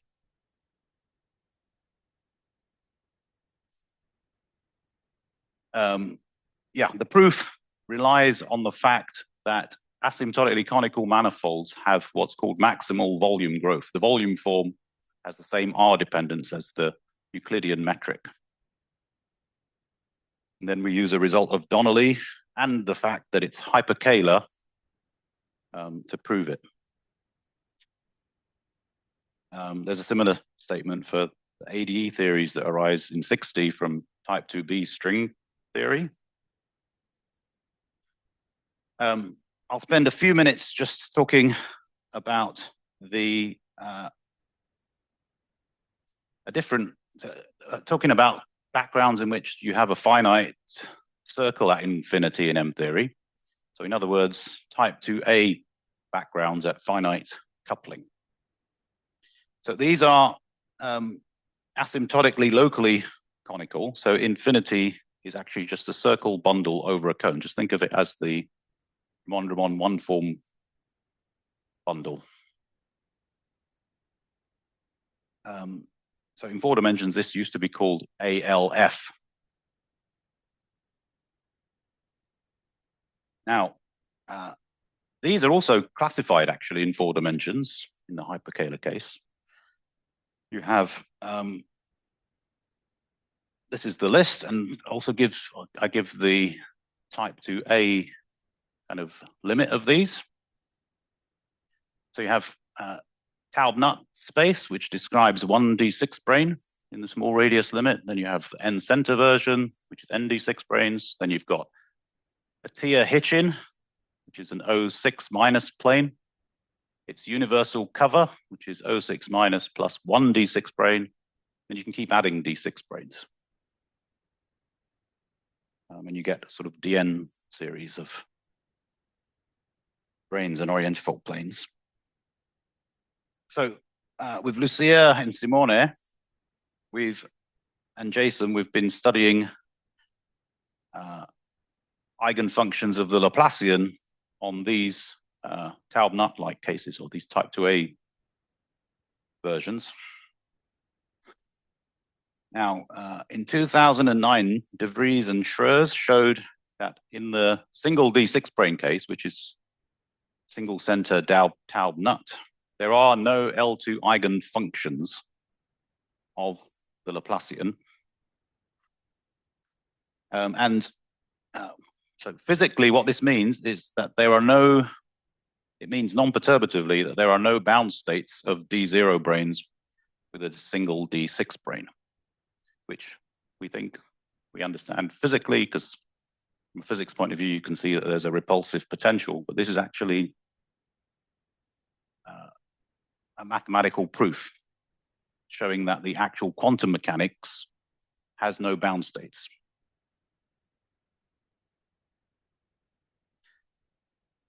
The Schrödinger equation for the problem has a repulsive potential, which is indicated there by that plus sign.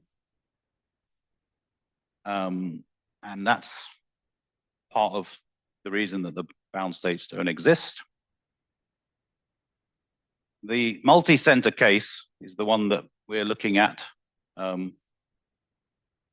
Lucia and Simone tell me that they're close, or they think they may have already proven this result, but I'm not going to claim it yet until we've had a chance to look through it. I think, I mean, more precisely, Jason and I have to catch up with what they've done.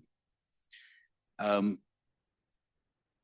the proof here is much more challenging. Well, it's a bit more challenging because the manifolds have non-trivial topology. The single center Taub-Nut metric is a metric on R4, doesn't have any topology. So that's that. Now, the Acharya-Hitchin case has also been studied in the literature. I'll remind you a bit what the Acharya-Hitchin manifold actually is.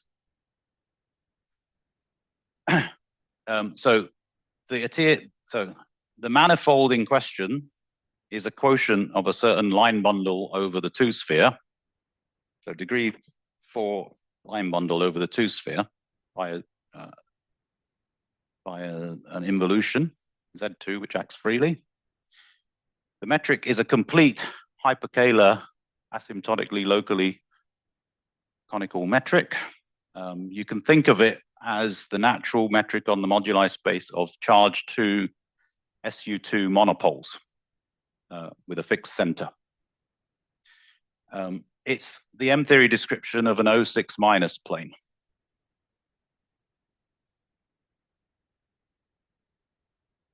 It has just one parameter, which is equivalent to an overall scaling. So you can't independently change the string coupling without rescaling the whole manifold. And it's also retractable to RP2. So you can think of it as like a metric on a compact, non-orientable surface in the interior that then goes out. The whole thing's orientable, it's Calabi-Yau. But very far away from the center of it, it looks like a Gibbons-Hawking metric, but where the potential, the Coulomb potential has a minus, is minus what it normally is. And so if you look at the equation, you get a minus sign in the Coulomb potential at infinity. Actually, Gibbons and Manton in the 80s already argued that this leads to an attractive magnetic potential allowing for bound states. And this was actually established rigorously by Bolton, Schroers, and Smedley-Williams, in 2018. And this is the M-theory and string theory interpretation of it. The left-hand thing is actually a picture of the approximate bound states from Gibbons and Manton. So it means in M-theory, there's an infinitely many KK modes with masses below the D0 brane mass. And in the 2A description, these are D0, O6 bound states, and there's infinitely many of them with masses below the D0 brane mass. So this is the sort of general picture for all these ALC hyperkähler 4 manifolds and the physical interpretation.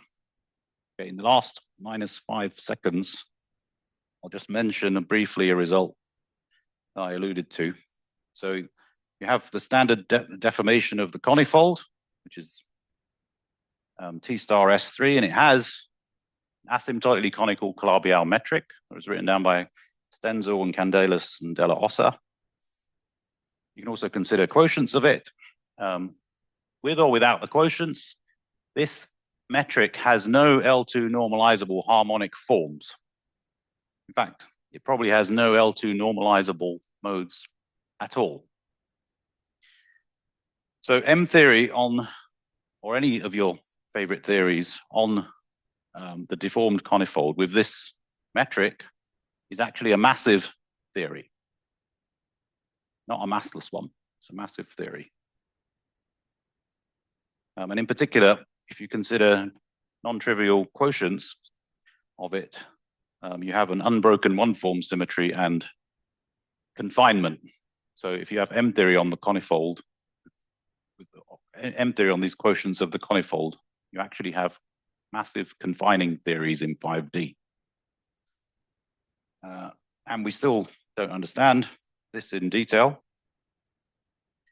And thanks for your attention.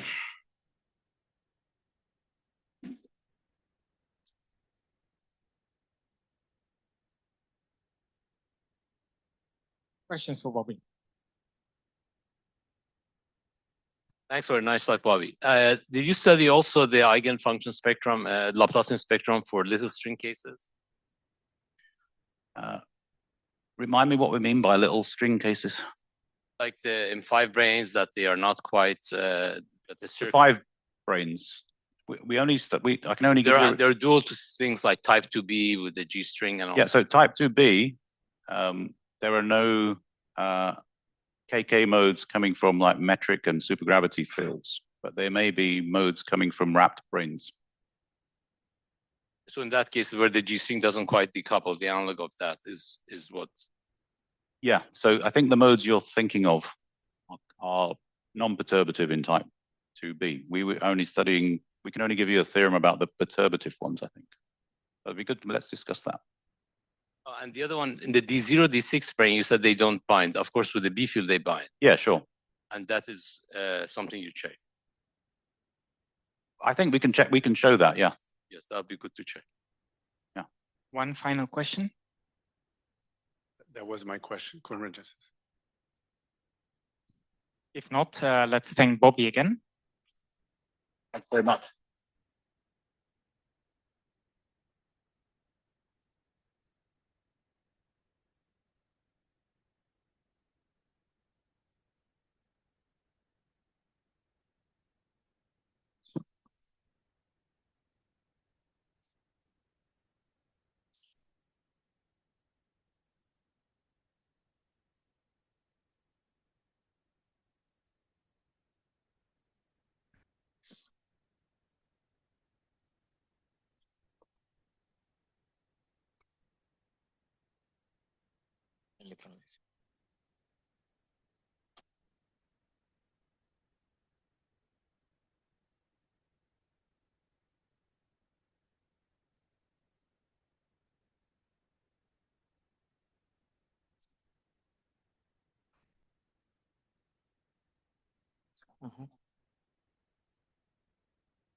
Okay, and for the last talk of this session, but not the last session of today, because we also have the poster session, we will have Ling Lin from the University of Bologna, and he will talk about SIM-TFTs with interfaces in geometric engineering. Please.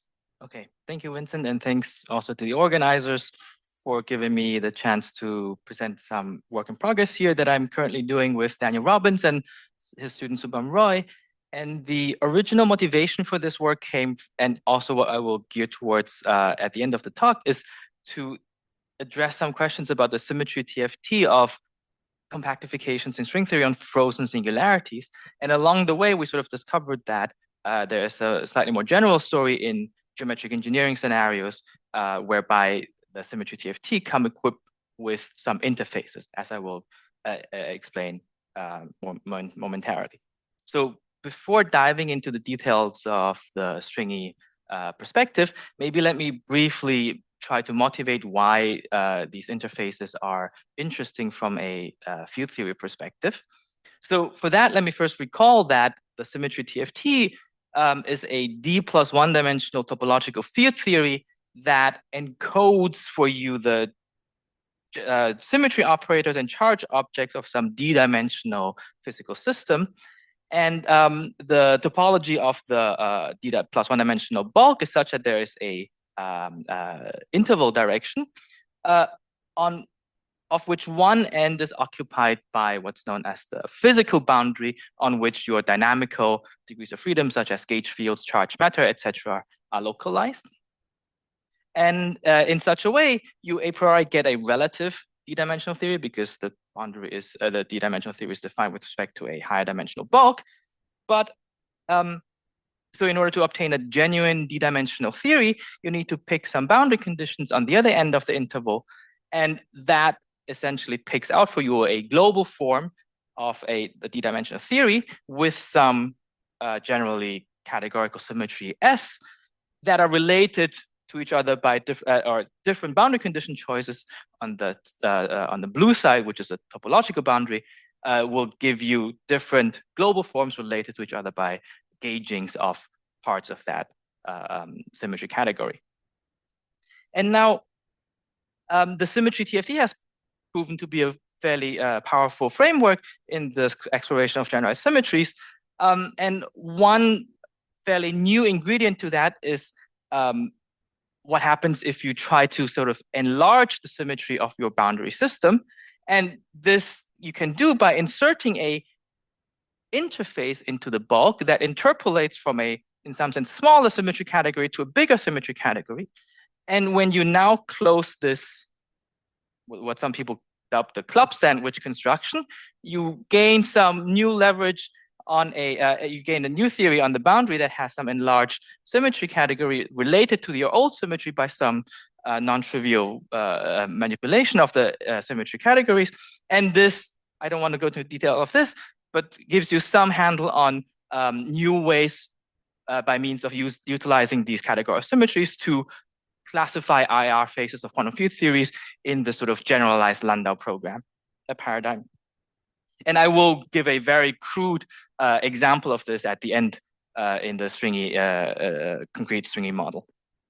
But what I want to point out is that, and sort of to take the turn towards the stringy perspective, is that in one of the early works on this subject, a lot of motivation and concrete examples of the symmetry TFT came from actual string theory setups, because the string theory geometric engineering has a natural mechanism to realize the symmetry TFT.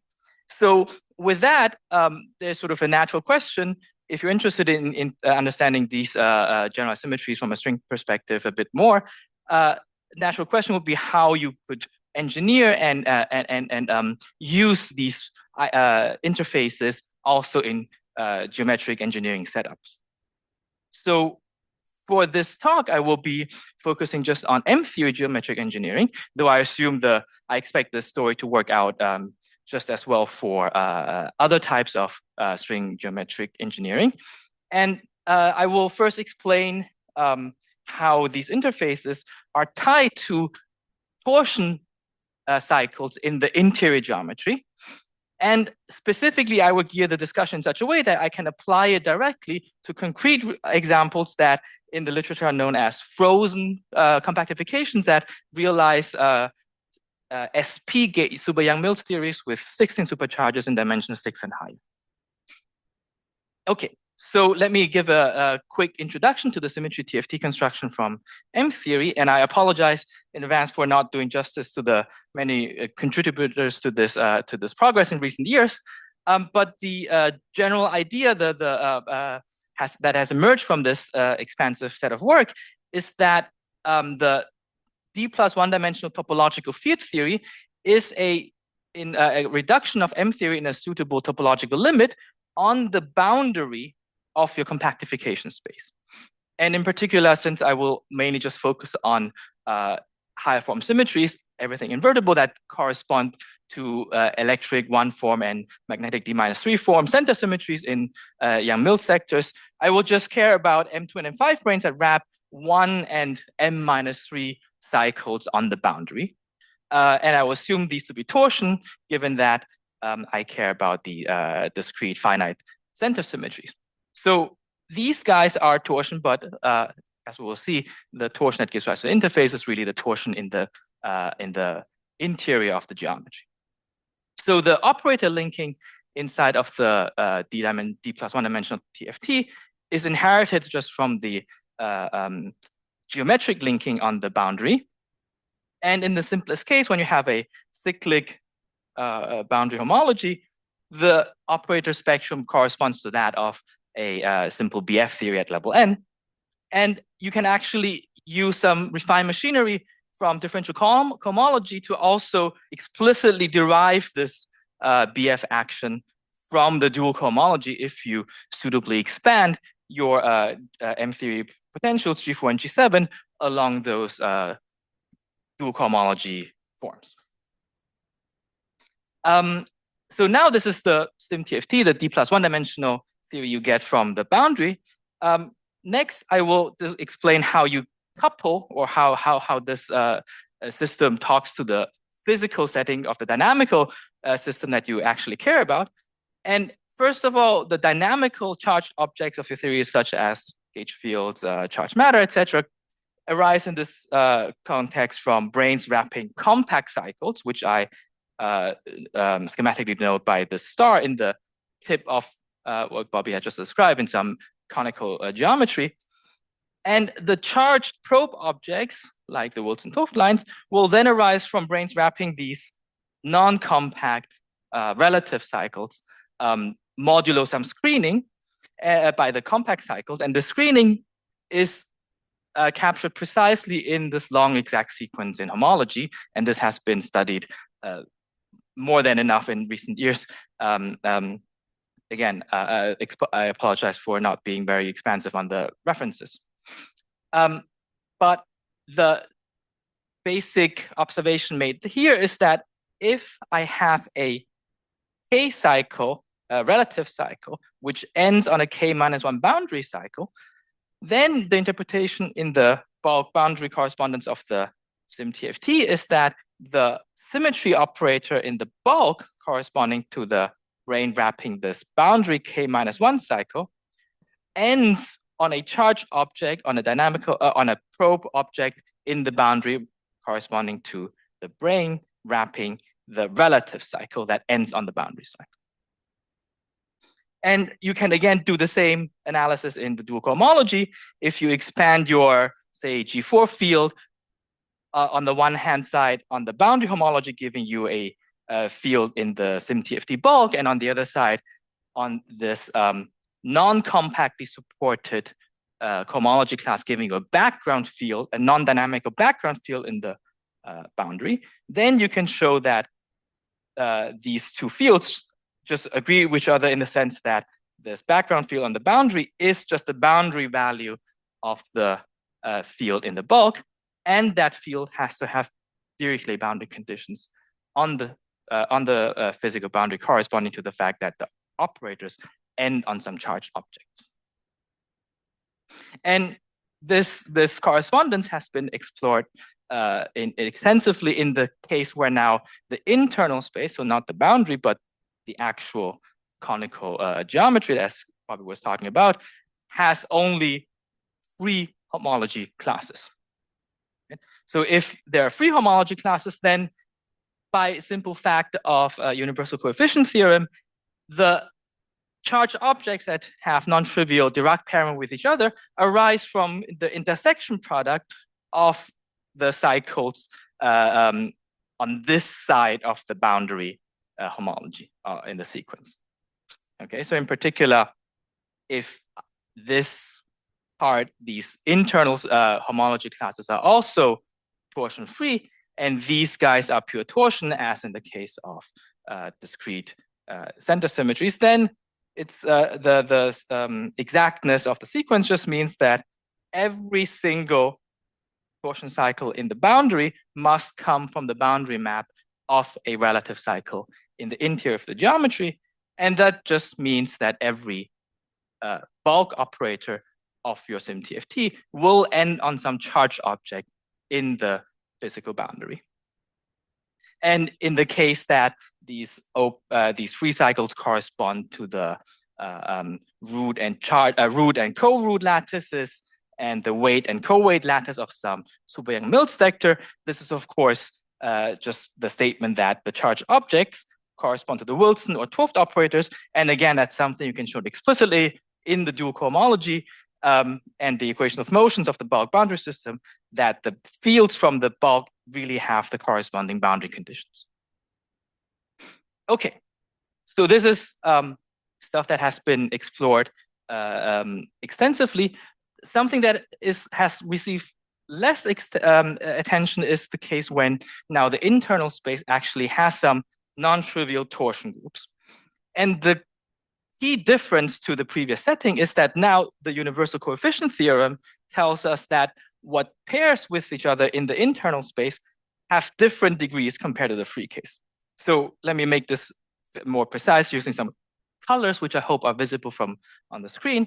So if I have some cycles on the boundary that are linking with each other in the SIMTFT bulk, and one of them came from some torsional cycles in the internal relative homology group, then the dual or the corresponding object that pairs with it in the internal geometry corresponds now to some compact torsional one cycles that do not map into the boundary by the boundary map, but actually are through this inclusion map should be thought of as identified as the same compact cycle that you already have in the boundary.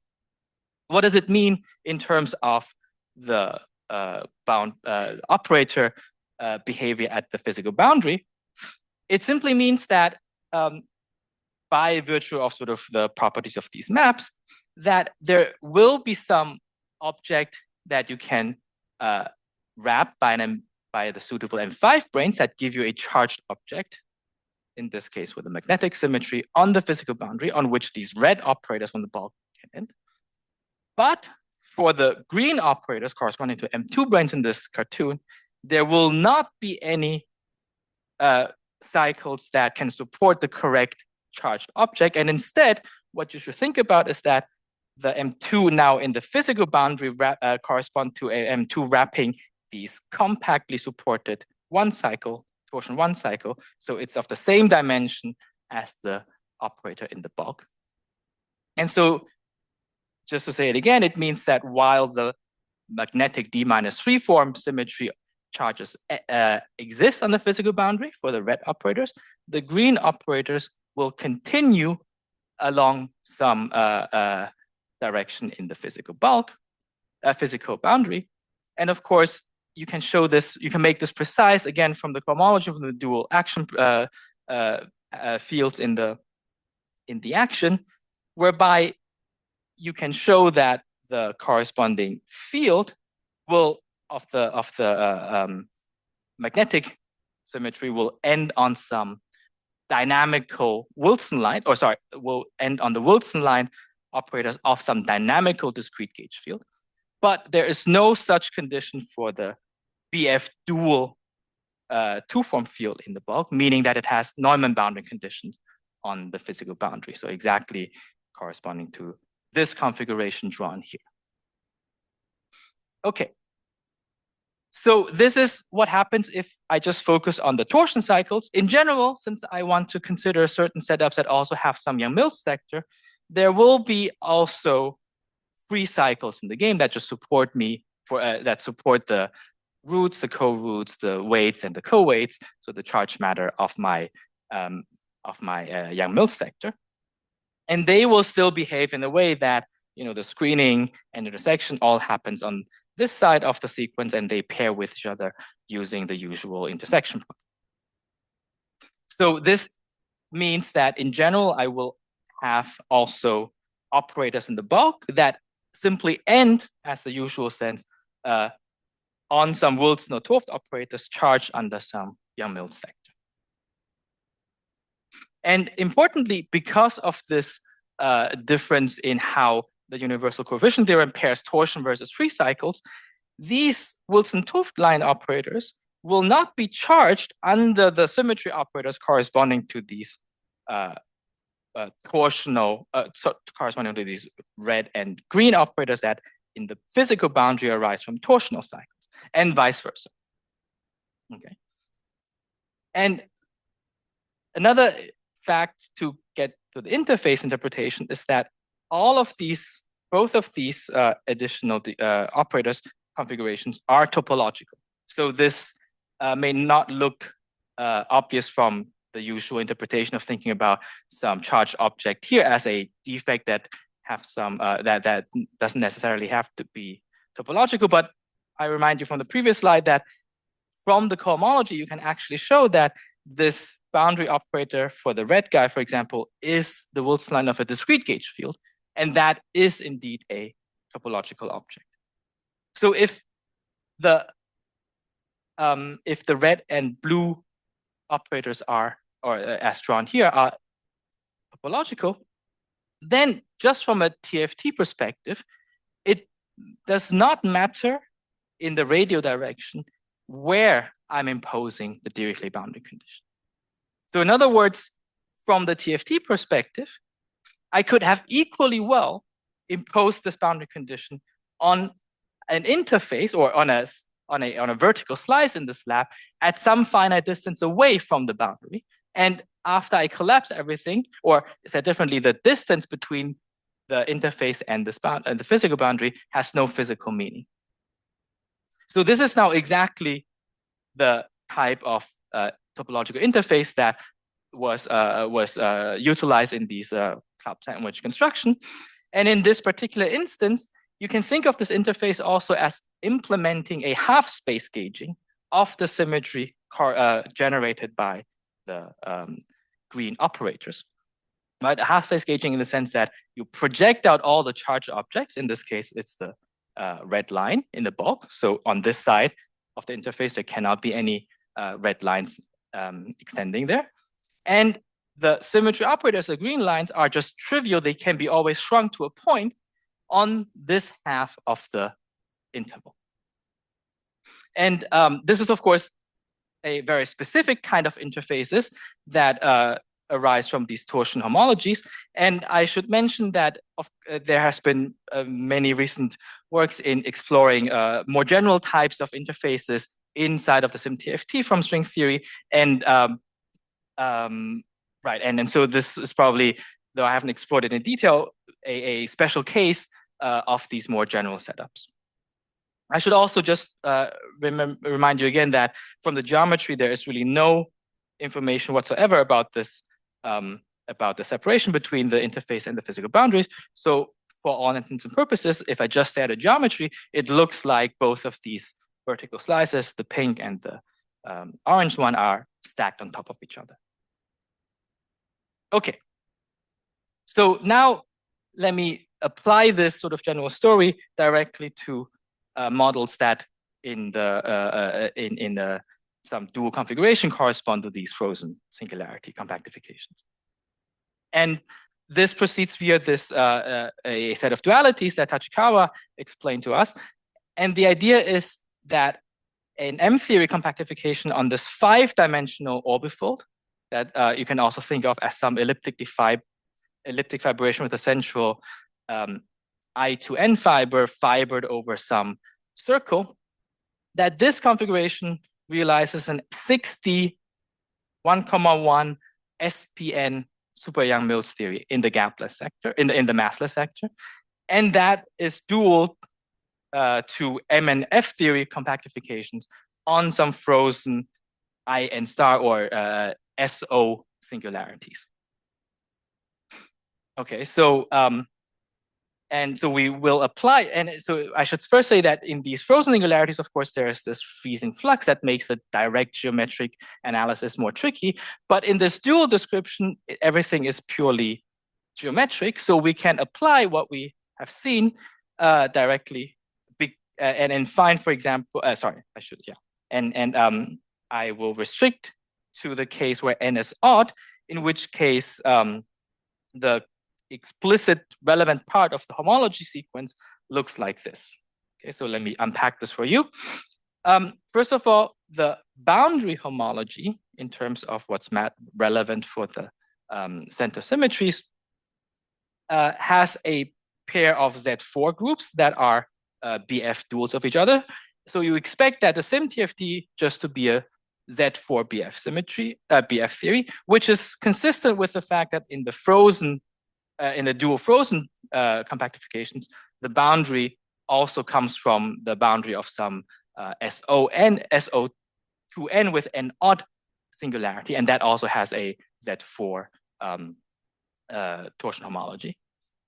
But the charged objects in the physical boundary, so the complex cycles that realize the SPN on this free classes, so these are the roots, the co-roots, and the weights and co-weights, are factored inside of this Z4 in a particular way, such that the weight modulo root appears at the subgroup of this Z4, and the co-weight modulo co-root, so the magnetic objects, appear as the quotient of this Z4. Okay, but once you have unpacked this, then it's precisely again in this pictorial setup where I have some Wilson-Toft lines coming from the screening mechanism on the charged matter. that can end on my physical boundary, and a set of charged objects for a D-3 form symmetry, or in this case, a 3-form symmetry, if I'm talking about a 6D Soubel-Mills theory, together with this topological operator, topological surface operator that does not have an endpoint on the physical boundary. And this is consistent with earlier works that we did with Marcus, Miriam, and Hao that showed that these are essentially the same kind of charged objects you expect from the perspective of, say, freezing M theory or type 2B on or F theory on O7 plus planes. So for all intents and purposes, given that there's also this duality, we propose that this interface structure should also exist in the SIMTFT of the 7D and 8D theories. And at the level of the action, again, you can write down, it looks like the coloring book of a child, but this action is nothing but a Z4 BF theory written in terms of a 2 pairs of Z2 BF theory associated with this splitting of the Z4 into 2 Z2s, right, and into this extension sequence. And if you are observant, then you will see that what has been sub and the quotient at the level of the homology has changed at the level of the fields, but that's because the fields come from the dual cohomology. But everything you need to remember is that we have these kind of operators in the bulk with this interface. And now, in principle, in order to specify the global forms of these SP and Young-Mills theories originating from string constructions, I have to pick the corresponding boundary side.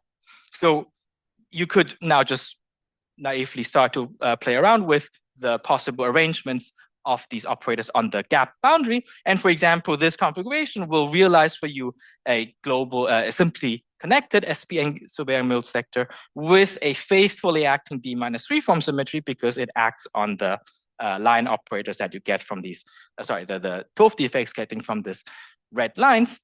You can change the red and green BF pair and get and simply connected with a trivially acting 1-form symmetry. Trivially acting because for this operator, the red one, which is now a symmetry operator, there does not exist any charged object on the after closing the interval in the physical theory. You could also change the global form of the SPN and have a non-simply connected with this 3 form, D-3 form. And naively, you could say, okay, well, why don't you just change those the same polarizations for the green and red as well? But now it turns out that actually this simplified interpretation of just having a pair of red and green operators and an SPN center is not valid anymore because the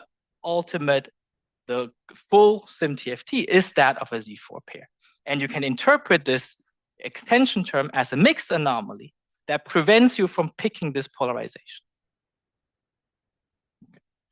So this is my last slide. So I will quickly walk through this.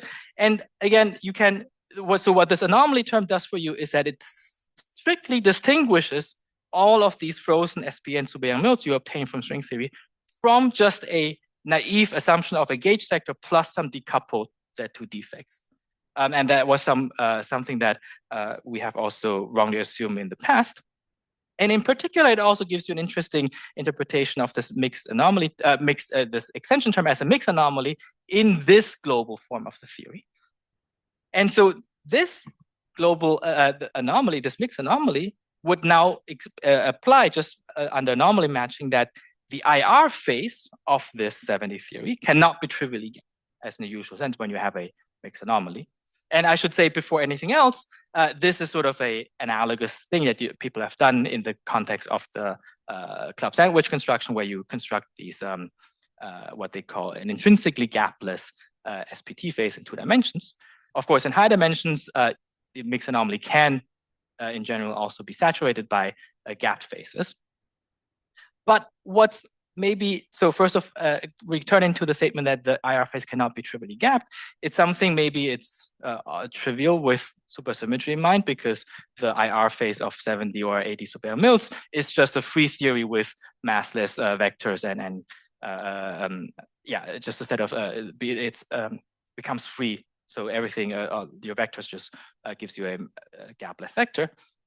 But since the symmetry structure only depended on the topology of the geometry, you could contemplate if you could turn on some deformations of the setting that would break supersymmetry but keep the topology. And in that case, I think there is a priori no expectation about whether or not the IR limit becomes gapped or not. But certainly that if such a deformation existed in the geometric setup, then you for sure know that the IR phase cannot be just a trivially gapped. Okay, so since my time is up, I will just leave the summary and two obvious open questions here, which is sort of a generalization to other manifolds, to other lower dimensional field theories, and also the possible intricacies when you try to now compactify the setup, when you try to couple the SPN theory back into a gravitational supergravity theory. Okay, sorry for running over time. Thank you.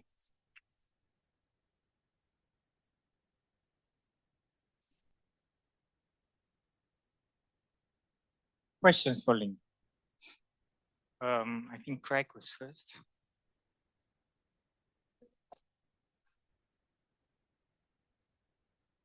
Yeah, thank you. In the slide on the frozen SUN, so did I understand correctly? This is like SO2n on a -4 curve and then frozen to turn it into an S? No, sorry, this is 1,1. This is 1,1. Yeah, this is 1,1. Sorry. Okay. Okay. Six I want you to ask where the Z4 comes from. The Like, Z4? What is the Z4? So at this point, it just comes from the computation of the boundary of this twisted geometry. And maybe the thing that's slightly more intuitive is to think about these frozen singularities, which are just locally a D4 or Dn singularity. And if I make n odd, the boundary has Z4 worth of torsion cycles. Right, the center of SO2n with n odd is Z4. Oh, SO2n with n. Yeah, SO2n, okay. right? So this IN star is D4 plus n locally. Okay, then it makes sense. Perfect. Thank you. Yeah, that's where it comes from. Question by Jonathan. Thanks very much for the nice talk. I had a question about the Tinker lavender theory. Mhm. So is this a topological field theory? And is there a topological field theory localized there? And if so, are you saying that there's a -1 form symmetry in the 6-dimensional theory? And more precisely, also, how do you know that the thing is topological and doesn't carry any tension at all? So as I said, the only reason I say there is a interface, a topological interface, is to say that whether or not I implement this boundary condition for the red and green guy at the physical boundary, where the massless degrees of freedom are localized, or away from it, doesn't matter. So and you can write down explicitly a world volume action for this, which is just like a BF kind of theory that implements the Dirichlet boundary condition for the red guy. So that's the only thing you have to write down, and it's just the same as saying you impose the Dirichlet boundary condition on that interface, and that's for sure guaranteed to be topological. So is there a -1 form symmetry then in this? So what if you push it into the physical boundary? So are you claiming that you can modify a parameter of the? No, I'm saying that that parameter has no physical meaning.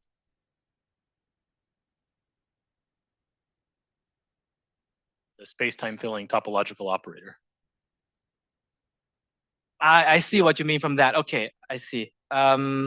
Space-time filling topological operator in the 6-dimensional theory. Right. Oh, that almost by definition is a -1. Yes. Okay, good, very good. Okay, so I think so one way to think about this is that basically what the difference is that on this left side, you would have in this example that I write down, that is Z4 times Z4 BF theory. And on this side, I only have a Z2 times Z2, right? So if you squint your eye, you might be saying that on this side, this is a SimTFT for the unfrozen guy. And on this side, it's the SimTFT for the frozen guy. Okay, but then it's a domain wall for three-form potential, and then it carries a tension. So I have not constructed this guy in this setup, right? As I said here, in the geometry, this should be thought of as strictly on top of the physical boundary. Yeah, but if it's a domain wall and it's got a tension, then it's not a topological interface. It's a thing that might carry some free fields or something like that. It's not strictly topological then. Okay. Yeah, maybe we can chat about this later. Yeah, sorry. So you had a question, or can you postpone it? Okay, good. So then after hearing a lot about club sandwiches, I think it's time to move on to the reception. But let's thank maybe first thing again.